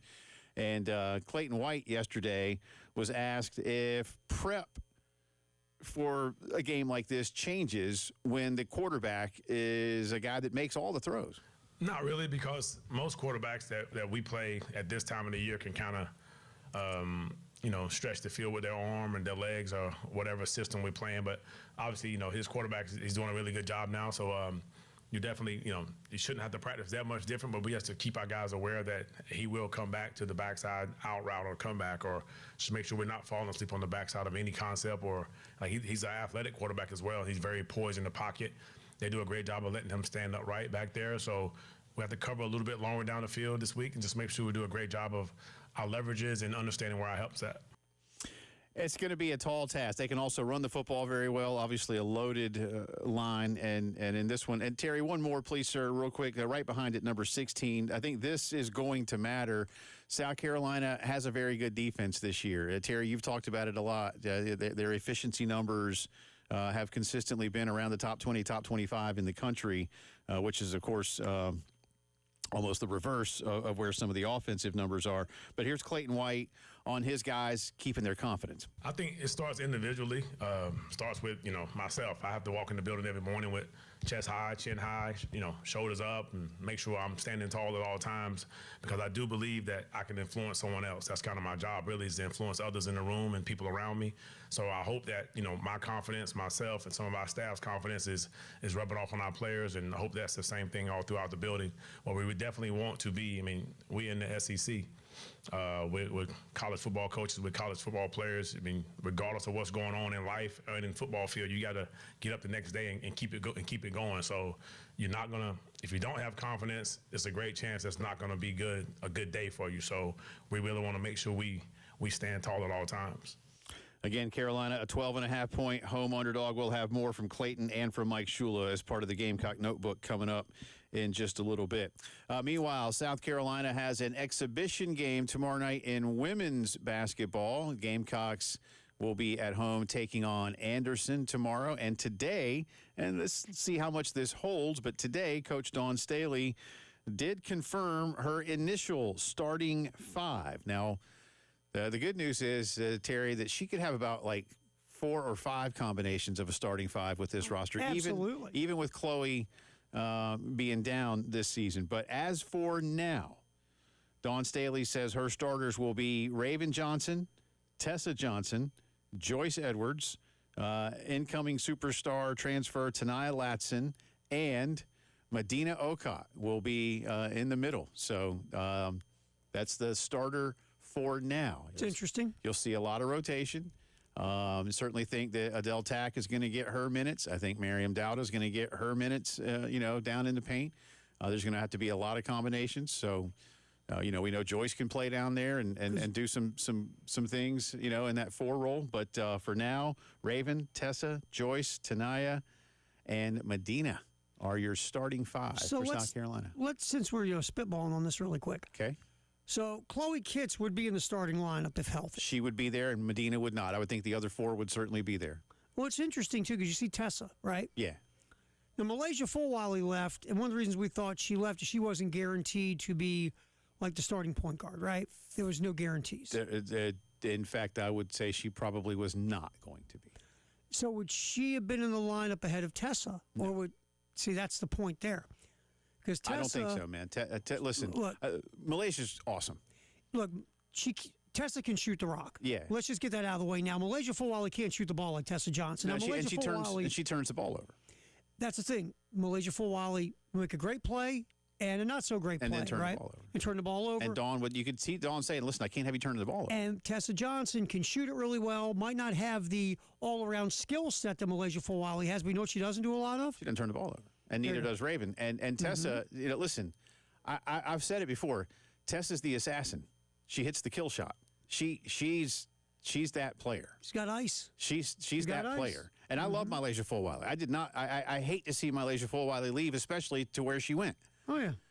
But you nailed it, man. No guarantees. And when you look at a complete body of work, especially when you look at a head coach who was a point guard, and not just a point guard, the greatest point guard of her generation. Yes. Okay? I mean, there's no disputing that. Right. You got to protect the basketball. Yes. It's your baby. And I think the idea that Malaysia did not evolve into a more careful ball handler and distributor, I think that's where this whole thing kind of went. I mean, she did. Look, they'd have found roles for her, and she'd have done well. And she's local. That's another part that hurts. Trust her. But Dawn couldn't trust her. Right. And I'm not going to sit here and say, oh, the team is much better without Malaysia Fulwiley, because I don't think that's accurate. No. But this team is still awesome and loaded. But Tessa is just more, I think, a more rounded player. I think I do believe, because again, if you're Dawn, with a defensive-minded head coach who values not turning the ball over, You got to protect. You got to protect. You can't give the other team possessions. No. You can't. Some nights, no big deal. Nights when it does matter, can't do it. Right. Can't do it. So, by the way, South Carolina, number 2 in the country in the brand new USA Today coaches poll. Connecticut is number 1. Going into this. No surprise. So South Carolina not picked by the SEC coaches to win, but nationally they're the best team in the SEC. Yeah, interesting. Take it as you will. Isn't it? Take it as you will. Take it as you will.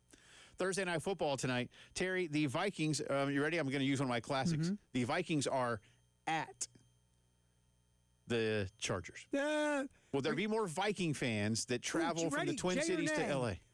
Will there be more Viking fans in the stands and Charger fans? Jay. I think there will, man. I agree. I think they'll fly out. They'll fly out to the coast, have some fun. Yeah. Right? I think they will. Oh, you go to L.A., you have a good time? The Chargers don't play home games. God bless them. Man, if they move back to San Diego, you know what they'd have? Home games. Yeah, look. They're a constant traveling team. They're like the Globetrotters, man. Yeah. I mean, no, they might win. I think the Chargers are slight. Let me double check. Yeah, Chargers 3.5-point favorites tonight. Man, you're playing 17 roadies. Feels like it. Uh-huh. But it won't surprise me if when you turn this game on tonight on Amazon Prime after I buy some socks and toothpaste. Oh, look. Socks, toothpaste. Oh, there's a game. And NFL. All in one place, man. It's great. It's great. Hey, by the way, real quick, because so talking to Dave, I always come in, check on Dave. Yeah. Right? Yeah. Check his pulse, everything else. Sure. Make sure he's on his favorite website, MILFs with Guitars. And so he's telling me Amazon got something screwed up. They sent him 12 boxes of something. He ordered a box of something. Amazon. He got 12 boxes.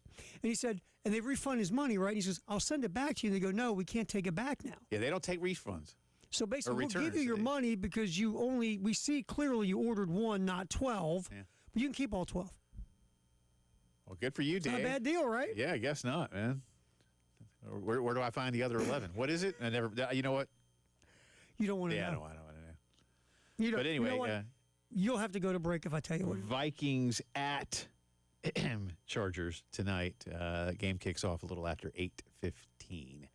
The NCAA, we mentioned this earlier we were talking about some gambling. The NCAA has now voted to allow its current athletes and athletic department staffers to gamble on professional sports. There had been a full ban on sports gambling for anyone that was a current student athlete or that worked for any member institution. And obviously that's a whole bunch of people. Basically, let's see, this is Roberta Page, who is the chair of the management council. Quote, this change recognizes the reality. She's AD at Slippery Rock and the chair of the management council. This change recognizes the realities of today's sports environment without compromising our commitment to protecting the integrity of college competition or the well-being of student athletes. In other words, there's no point in the NCAA wasting its enforcement time and investigative time going after college kids that are betting, on the NFL. And, hopefully they're not betting a lot of money if they don't have a lot of money. Mm-hmm. Or, doing FanDuel or DraftKings or whatever else and having some fun with a daily fantasy thing. This is a good move because they're doing it anyway. Right. And if they're not, now listen, you still come after them if they're doing something in college. And this ban does not allow any betting on college sports, nor should it. But, again, college kids are doing this kind of stuff. I'll give you reality. All the time. I mean, I'm sure. I mean, your daughters three of your daughters have gone are in college or have gone through college. Yeah. I have 2 kids in college. Yep. And one of mine runs a sports. One of mine. Sorry, did I say? No. One of mine was in contact with the Alabama head baseball coach. Yeah, but man, like my kid's roommate, air quotes. Yeah. That's what I said to him. He goes, Dad, my roommate, he does he bets on FanDuel every day. I go, you're a quote unquote roommate? Right. But they say if you look at the numbers, the percentages of the college age male who gamble on daily props and stuff, you'd be stunned. Yeah. If you knew the percentage of them, just to say. And these are the regular college kids. Right. Yeah, Look, man, that's how they have fun. I mean, it's Yeah. I mean, who was the kid sports gambling? Was it a quarterback? Who was it that did that this summer?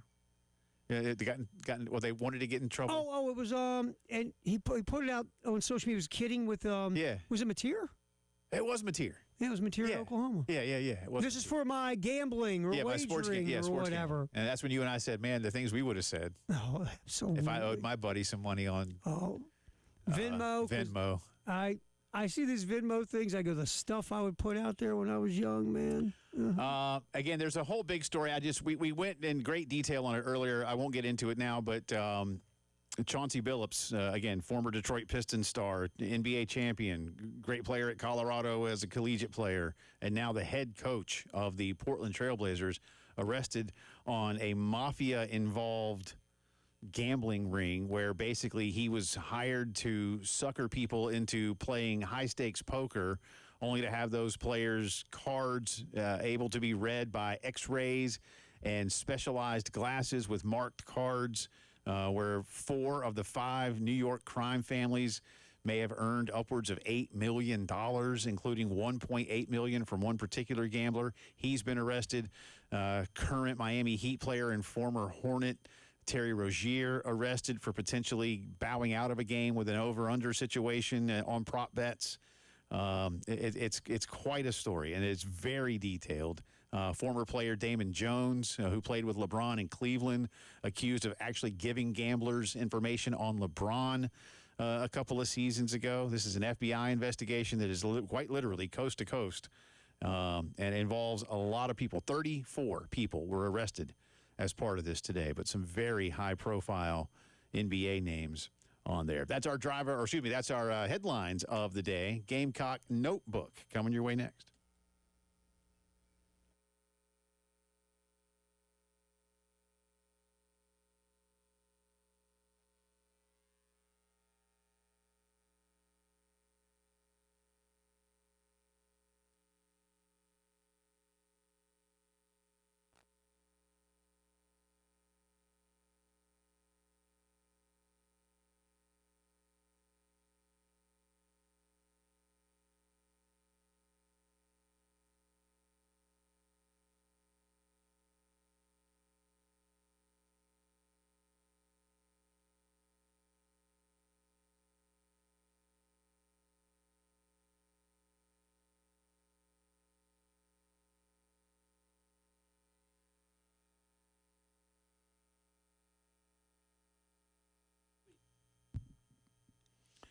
All right, you want to spend as much time as you can on the weekend watching football, but let's face it, the leaves are falling, the straw is falling, it's piling up. You need to get it done quick. Cato's Power Equipment is ready to help you out with the power of steel. Right now at Cato's, they still have the fantastic BR 800X backpack blower.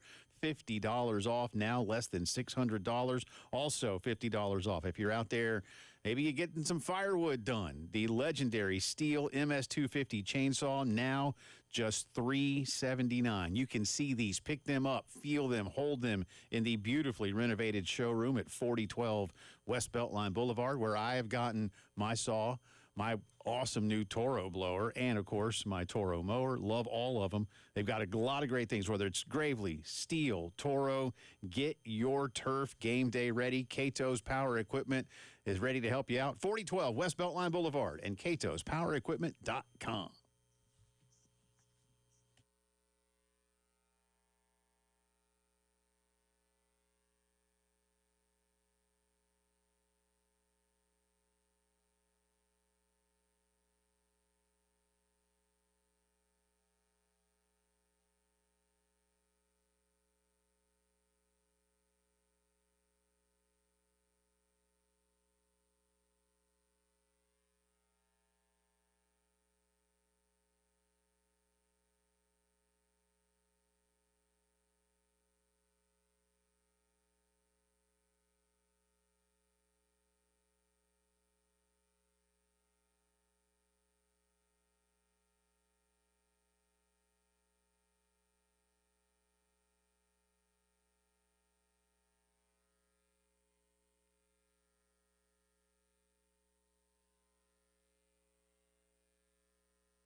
Let's indeed open that Gamecock notebook again. If you missed it, welcome back in, by the way. Jay and Terry with you.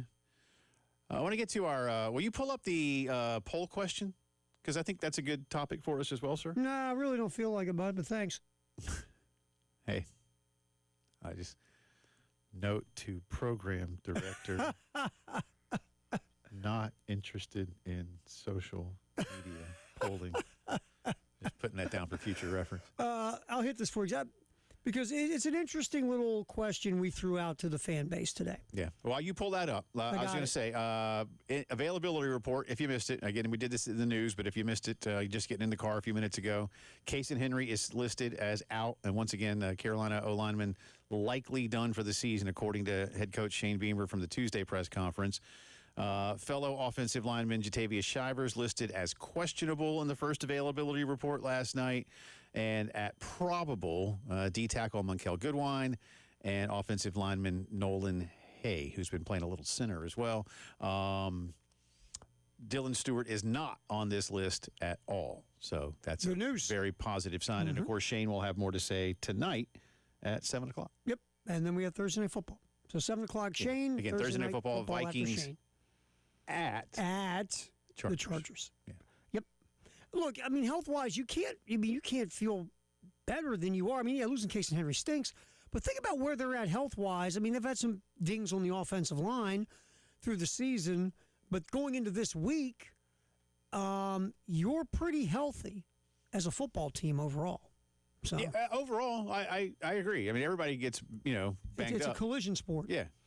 People get hurt. Yeah.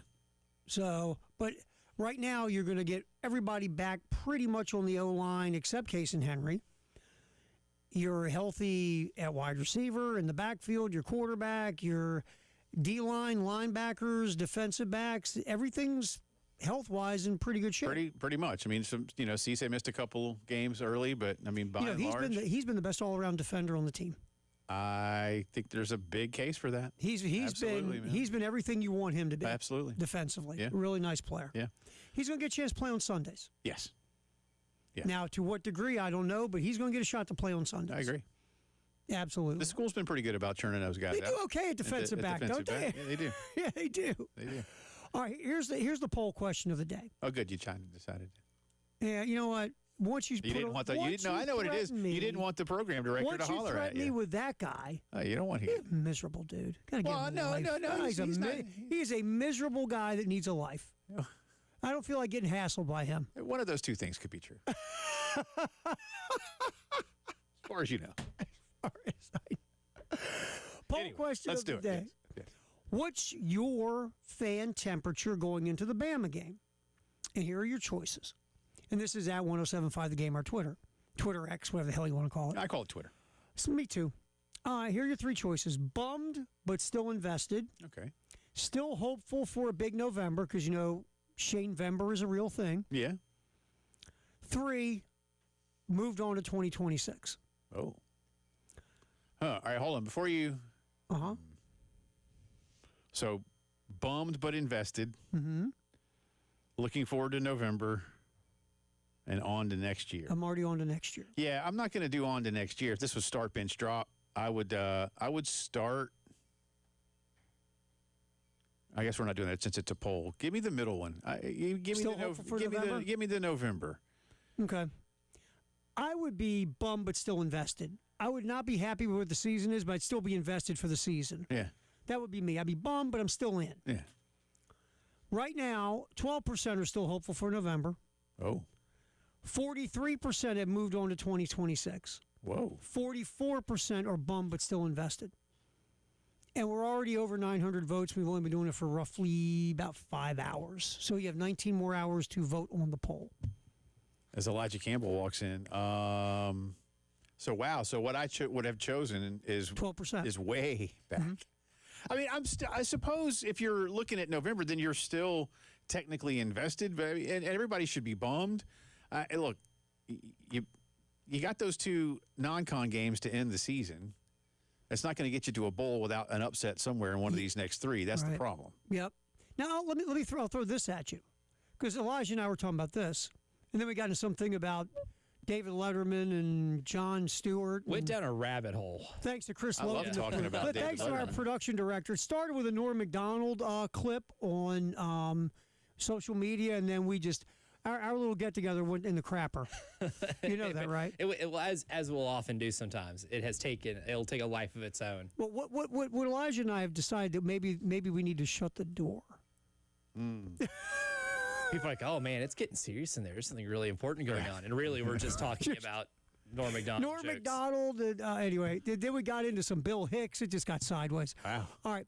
You did go deep. I'll throw this at you guys, and you weren't here for the 5 and 7 with Rattler, but Jason, I guess Yeah, he was still here. Was He wasn't here, but he was. You were in town though. Yeah. Actually, our first When'd you show move here? together. Our first show together was after the Missouri game. That year. That Okay. year. Okay. Yep. Yeah. So I was you there. had That was just my come first football aboard a season. little Okay. bit. Yeah. Okay. Yeah. That's right. So Ah. where do you think? Getting Do old. you think this fan base is more bummed this year with what's going on with the hope coming in, or that year with that hope, and then it went sideways and you're sitting at 2 and 6? This year. I feel like this year, and I don't think you can't be honest. I don't think it's close. I don't think it is either, think because it's this close. year, again, you have a generational quarterback. You had a lot of promise. You have I won't. Yeah, at least generational quarterback for this school. Yes. Not Yes. not in the sport of football. And for the first time since you've had Jadeveon Clowney, you've got a guy Dylan like Dylan Stewart, yeah. Stewart who is able to affect games, and Brian Thomas is playing well on the other side. You've just never gotten Nick Harbor going, but we talked a lot about the offensive line, really deep, and yet the failures are still all over the place. Misevaluations. There are a Yeah. lot more misevaluations on this one than there were in 23. 23, you kind of felt like, okay, it's an injury bug season. This one, it's a lot of those dudes on the offensive line. And by that, I mean every single one that you brought in that was not previously here, and even the ones here did not get better from last year. And the ones that you brought in have not been helping you at all. And the other part of this is coming into this year, the hope was that nationally you were looked at as a thing. Right. Top 15, hover around the college football playoff, a quarterback that could be in New York for the Heisman, an edge defender could win all sorts of awards before it's all said and done. And you were 2-0 and number 10 in the country. And now where you're at. Yeah, and instead, and I hate to say it this way, but it's a fact. Missouri's there, Uh-huh. and you're not. You know who else is there? Vanderbilt, Uh-huh. and you're not. Yeah. They beat you, and you felt like you should beat them. And again, is Vandy different? Again, that's the thing about Carolina sports in my lifetime. If so and so, then what? Well, doesn't matter because it didn't happen. But again, in the Missouri game, you were there. Yeah. You were there. You were there in the LSU game. Yeah, you were there. You had your opportunity. Are they that much better than you? No, but Missouri's 6-1, Yeah. and you're 3-4. Yeah. So that to me, I just feel like this one is so much the feeling of is so much deeper this year than it was 3 years ago. Yeah, and that's I think this year's level of disappointment is and should be higher. I don't tell people how that's to our feel, little poll. Real quick, before we go to break, I want to hit this because one of our listener buds sent a quick text. We were talking about the wagering of the college age male. He said, a friend of my kids just turned 18. The first thing he did was go out and get a FanDuel account and start gambling. Just turned 18. Couldn't wait to get FanDuel and start wagering. Sorry, lottery tickets. Sorry, Philip Morris and the cigarette company. You've been replaced. Sorry, local liquor store. Sorry. You've been replaced. Not looking for a fake ID to go grab himself a little bit of booze. Nope. FanDuel. The kids are changing. Need to get gambling. What did I do? What was the first thing I mean, other than register for the draft? We had to do that. Remember that? Yeah. I still even had to do that. Yeah. I don't know. That wasn't the first thing I did, though. Trying to think of that because when I was 18, it was still 21 to do anything. Yeah. So I celebrated by weaseling my way into a big, gigantic nightclub for my 18th birthday, and I you looked go. 12. So, anyway. that's our Gamecock Notebook. We need two of you right now, 803-404-6100. We will play the Wild Card Showdown a day early. Chance to win a beer card, 803-404-6100. Two of you. Showdown next.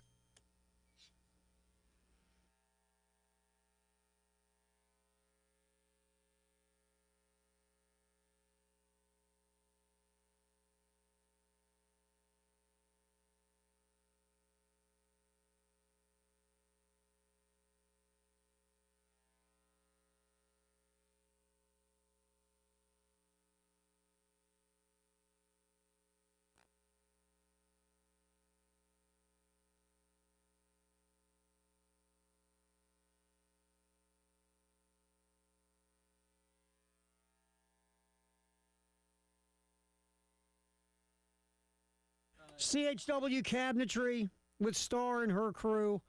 Look, we talk about how great the cabinets are. They can put cabinets anywhere you want in the house. They can put cabinets inside cabinets. They can do it all at CHW Cabinetry. Photo realistic renderings will take you step by step through your experience with CHW Cabinetry so you see everything that's going on. But the number one thing is the customer service. They're local. They're in Lexington. They're in the Midlands. They care about you, and they will make sure you are happy because they want you to be a customer over and over and over and over and over again. This isn't a one-time shot. They want to make you part of the CHW Cabinetry family. So call 803-520-6837. Stop on by. Sit down at the big, cool, round desk and table they have and tell them what you're looking for, your budget, your goals, and they'll make it happen for you. Again, 803-520-6837, CHW Cabinetry.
All right, let's check the traffic real quick. Some accidents. Augusta Road at Oak Drive. Also, I-20 eastbound at Spears Creek Church Road. That's exit 82.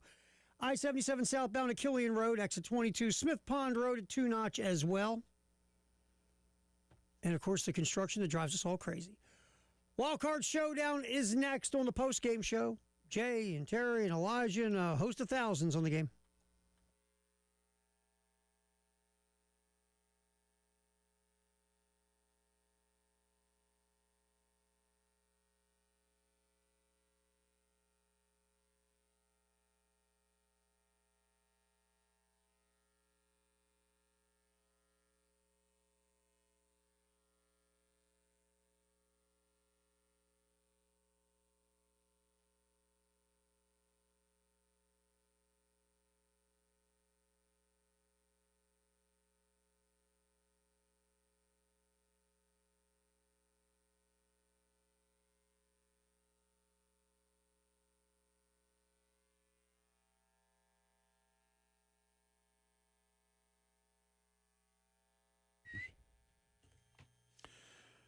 All right, welcome back in. Again, typically we do this on a Friday, but yours truly will not be here tomorrow. So, Terry, Elijah, kind enough to allow us to play the showdown on a Dude, Elijah Thursday. left his nap. I did. I nice. set an alarm. I set an afternoon alarm. Well, I asked him. I was like, I talked to him around what 12:30, 1 o'clock. I forget where it was. Somewhere in that ballpark. And I was like, hey, I know it's a Thursday, so because typically Elijah would go ahead and come in, or whatever, because he's got the high school show on a Friday. Right. So he's going to be here, and he'll just play Avengers pinball until it's time for the show. Or he Gotten pretty conveniently. good at. Not gonna lie. Yeah. I've gotten pretty good at. It's fun. Practice makes Or, perfect. For some reason, he has no problem coming out to the Tailgate Friday shows where there's alcohol. Yeah. So there's that too. It's just a coincidence. Those are the ones that I show up to. There's a correlation, and I'm here to tell you right now, there may or may not be the causation So. to that. But I said, hey, I can send you the pics, and we can just do them, like on air if you need. Like I think we did that with you one day when you were. When I was in Baton Rouge. Yeah, when you were in Baton Rouge. I would not have been good to be on air at that point. No, you would have been. No, That would have been fun But, for your last day. It would Elijah, have been great. Yeah. Elijah decided to come in. So let's cue the band there, Mr. Ford. Hang on, we got to get to the other screen. Hang on. There, I see a wild card right there. Oh, no, you just. Did I go? Did I leave it already? Yeah, there it is. Put it in Oh, you reverse, did it Terry. again. Put it in reverse, Terry. There, right there. There's the Got band. it. There it is. Wild card. It's amazing how mobile that band All right, we is. got Matt, we got Zachary ready to play. That's who I'm looking at here. Is that correct, Matt? How you doing? Hey, Jay Phillips, I'm good. Thanks for having me. All right, and Zachary, how are you, buddy? Good. All right, here we go, guys. We got 4 together against the spread. We got a wild card game, got a tiebreaker stat. If one of you can beat the other guy and 2 of us, we will hook you up with a 107.5 The Game craft beer card. We won last week, but we've only won 3 times all season, so in 8 weeks. So the odds are still with you guys. All right, Matt, I'll start with you. Again, not a great weekend, but the only ranked versus ranked games in college football are both in the SEC, so we'll play them. Oklahoma, a 5.5-point favorite at home over Mississippi. Matt, who you got? Give me the Bulldogs and the points, Jay. No, not the Bulldogs. This is Ole Miss Rebels. Okay, yeah, then the Rebels. Ole Miss. Now, that'd be an upset. If the Bulldogs came into this game and won without being scheduled, that would be rude. That's right. Because no one invited you. And B, coming in there and winning. What the hell is this cowbell doing here? All right, Zachary, same game. Yeah, I'll roll with the Ole Miss Rebels. Ole Miss plus the points on the road. Elijah Campbell. Yeah, I'll take Ole Miss too. I just think they're the better football team. Ole Miss on the road. Terry Ford. I'm going to take the Ole Miss Mississippi State Rebs Bulldogs. I'm in, man. The Reb Dogs. Well, I hate to say it's boring, but I too want Ole Miss plus those points. They might not win the game, but I give me those 5.5. Yeah, if they don't win, I still think they cover the 5. Yeah, offense just doesn't seem like they're going to blow anybody. I don't think that's wrong. Yeah, Notre Dame. What are we doing here? The Bulldogs, the Fighting Irish? So we're doing it on a Thursday. It's all over. It's an identity crisis. All right, Zachary, Vanderbilt is number 10 Vanderbilt, I might add, hosting number 15 Missouri. Game day will be there. Vandy 2.5-point favorites in Nashville. Zachary, who you like? Missouri. Mizzou. All right, Matt. Give me the Commodores. Vandy to cover at home. Terry Ford. I'm going to tell you what, man. They've won me over. I'm taking the Fighting Pavias at home.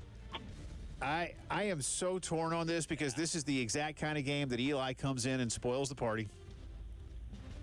But Vandy was good last week, man.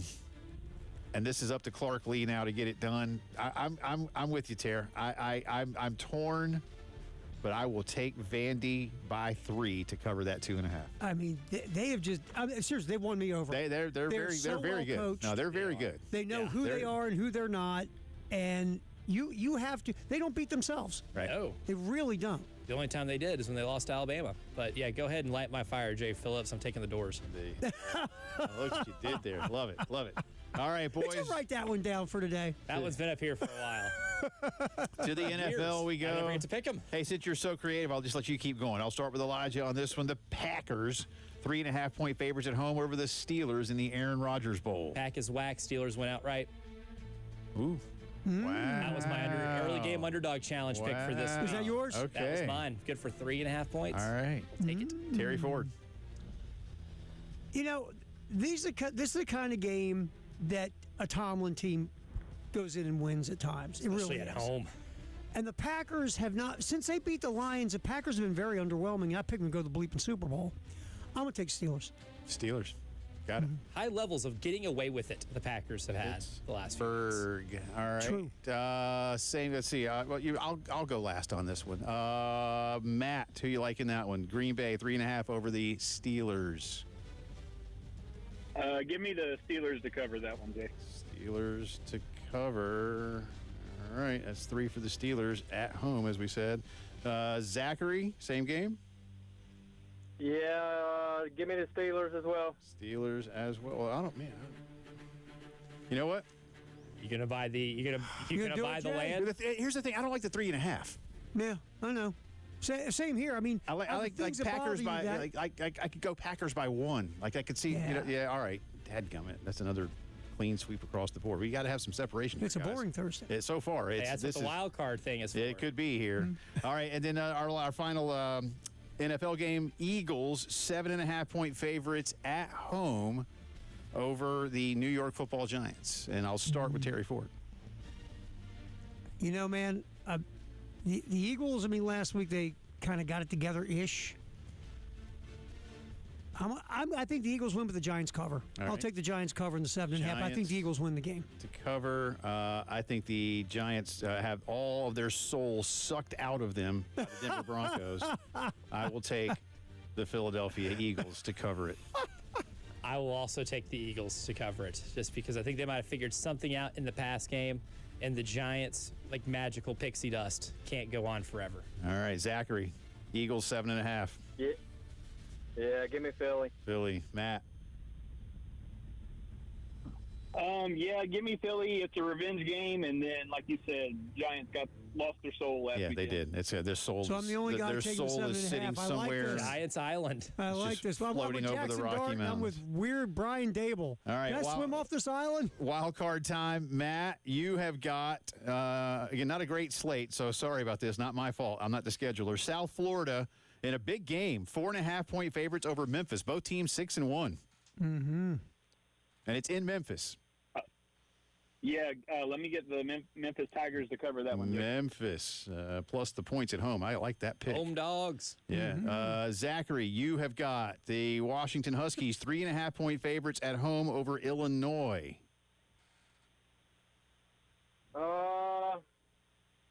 I'll take Illinois. Illinois with the road points. Terry Ford, Tennessee Volunteers 7.5-point favorites. That's all over Kentucky in Lexington.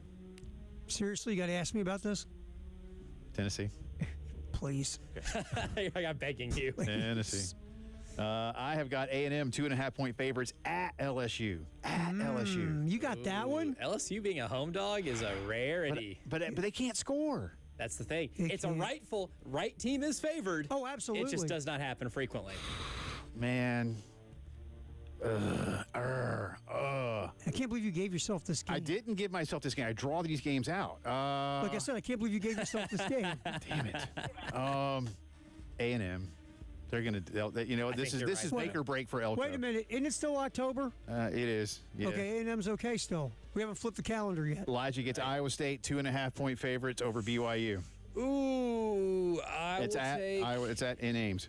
Oh, yeah, let's get weird. Let's get Iowa State to cover that. Iowa State. All right, I got a few seconds left here. All right, I tell you what, Matt, Zachary, sit tight. We're going to do the tiebreaker on the other side because we got to hit this break. So we will do the tiebreaker stat and get this thing rolling on when the postgame show comes back.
Check on traffic. We have some accidents. I-77 southbound at Killian Road, exit 22. Also, I-20 eastbound Spears Creek Church Road, that's exit 82. Augusta Road at Oak Drive. Also, left lane is blocked. I-20 eastbound at Broad River Road, exit 65. Smith Pond Road at Two Notch, accident there as well.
All right, welcome back in.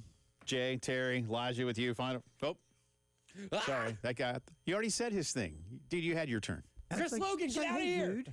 Yeah. What are you doing? He had his turn. He wasn't done talking about Letterman. Clearly not. All right. Well, we're back now. Hi. I don't know what the hell we're doing today.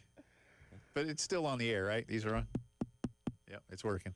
All right. Do appreciate Matt and Zachary for hanging out there. Sorry, boys. We had to. That's one of those hard breaks we call them in the business where we have to get that. Otherwise, we get hollered at, and I don't want to get hollered We at. have shot callers here, too. We are playing the Wild Card Showdown. If you just tuned in on a Thursday, we got all our picks in, but now we have our tiebreaker statistic, which I have a hunch is going to matter this week. Our tiebreaker statistic is total offense for Trinidad Chambliss in Norman. Total offense for Ole Miss quarterback Trinidad Chambliss in Norman. Let everybody chew on that one for a minute, and we will let Zachary give us a number first. Can you let somebody else pick first? It's too late. Already done. Yeah, I know. I'm going to say $1.50. $1.50. All right. Used to buy you a soda back in the day. That's right, yeah. Good luck now. All right, we'll let Terry go next. Elijah's going to go last because he's... I'm going to be like Zach. I don't want to go now. It doesn't matter. I like my man Zach. Yeah. All right, it's total yards. Total offense For Chambliss. Trinidad Chambliss. Against Oklahoma. Against Oklahoma in Norman. It's that defense. On a Saturday. At 11 o'clock in the morning. 222. 2, 2, 2. By the way, you know how many yards he threw for in the fourth quarter last week? Probably 15. One. Oh, One. my God. Georgia's defense woke up. All right, I'm going to go between you guys, but not by much. So, Terry, I'll give you some cushion. I'm going 210. And then we'll go to Matt. Oh, that's tough. Give me even 200. 200. And that takes us to our leader, Elijah Campbell. 265. Ooh, big number. I think they'll find a way to move the ball a little bit. 2, in the game. 6. That passing game is good. And they exploit one-on-ones really Yes. well. And they landed a couple of their portal recruits. You talk about how much a portal class can change your season with whatever your identity is. Theirs is slinging the rock. You got to have guys that can catch the rock. They lost almost all of their rock catchers from last year, and Harrison Wallace has been a dude. I know. How about that? And It's Lane funny could- when you change programs, how all of a sudden you flourish. You reach your potential. It's funny how that Interesting. happens. Well, Where did he Matt. come from? That would be Penn State. I know, right? That's what's crazy. Good choice, young man. I know, man. Matt, Zachary, appreciate you boys. Thank you for Thanks, listening. Thanks for fellas. playing along. We got all your info. I'm gonna let you know on Monday how this all goes down. But this could be a fun. So thank you guys. Thanks, Appreciate dude. you. Yeah, Thanks, appreciate guys. it. All right, guys. That's good. That's Matt. That's Zachary. We are in. Terry and I are 19 and 21 against the spread, and Elijah is 21 and 19. So it's not been Ready? stellar. Combined, we're 2 games under. Ooh. Yeah. Yeah. Not so good. It's You're been a losing crazy year, man. I mean, it really has been a Man, crazy we're year. like the Damon Jones of this. Uh-oh. Well, are you giving intel to anybody, or are you just failing? No, I'm just failing miserably. Yeah, just the gambling part, not the The losing of millions. not the I'm going to be harmed in prison part. Yeah. Right. Right? I hope I don't get to that point. Yeah. I don't we all wanna have be- goals. I don't want to be the guy in Oz season 3, episode 4. When you get that specific, you're alluding to an incident. By the way, you'll appreciate this. I had seen a lot of it. My wife hasn't, but we're not every night. But we've. She's like, I really want to watch The Wire. I never watched The Wire, so. Oh. And I was like, hey, look, that's where Terry grew up. That's right. Matter of fact, that's based on Terry's neighborhood where Terry grew up. That character is based on Terry. You know what's funny? When I tell people I'm from Baltimore, that's the first thing I get. The Wire, yeah. Dude, The Wire. Is it real? Is it true? I go, every neighborhood in Baltimore is just like that. That's when you look him in the eyes and you get really close and you go, but scarier. Yeah, it's true. Well, yeah, right. Yeah. Baltimore's a fine town, man. There's a lot of good Yeah, stuff. parts of it. Yeah, there's a lot of good stuff in Baltimore. Like any city. Again, won't be here tomorrow. I've already said it once. I'll be in the hospital tomorrow, but hopefully everything goes okay tomorrow. And I appreciate you boys looking out for me. Hey, man, we're here for you, my man. You know that. And the goal is to be back in here on Monday. So we'll see how everything goes tomorrow. Yep. But I think Jay Phillips on anesthesia-laced medication doing a segment call-in would be radio gold. hey, if they, you know what, man, if they'll let me.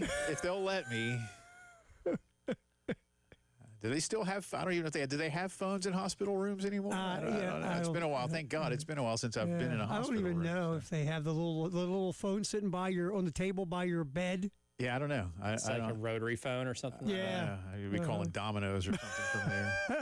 But once again, I thank both of you guys and everybody here, and those of you who have wished me well. We got a long way to go. Find out a lot more tomorrow, but we're gonna beat this thing. Hell So, yeah, we are. Yeah, we are. But I appreciate everybody chiming in. I promise you, it means more to my family and me than you can possibly know. So. We'll get there one day at a time. So won't see you tomorrow. Terry will be out at Kreger. Elijah, of course, here first thing in the morning with Coach P and Jen. Everybody have a great rest of your Thursday. Shane is coming up in just a little bit. See y'all.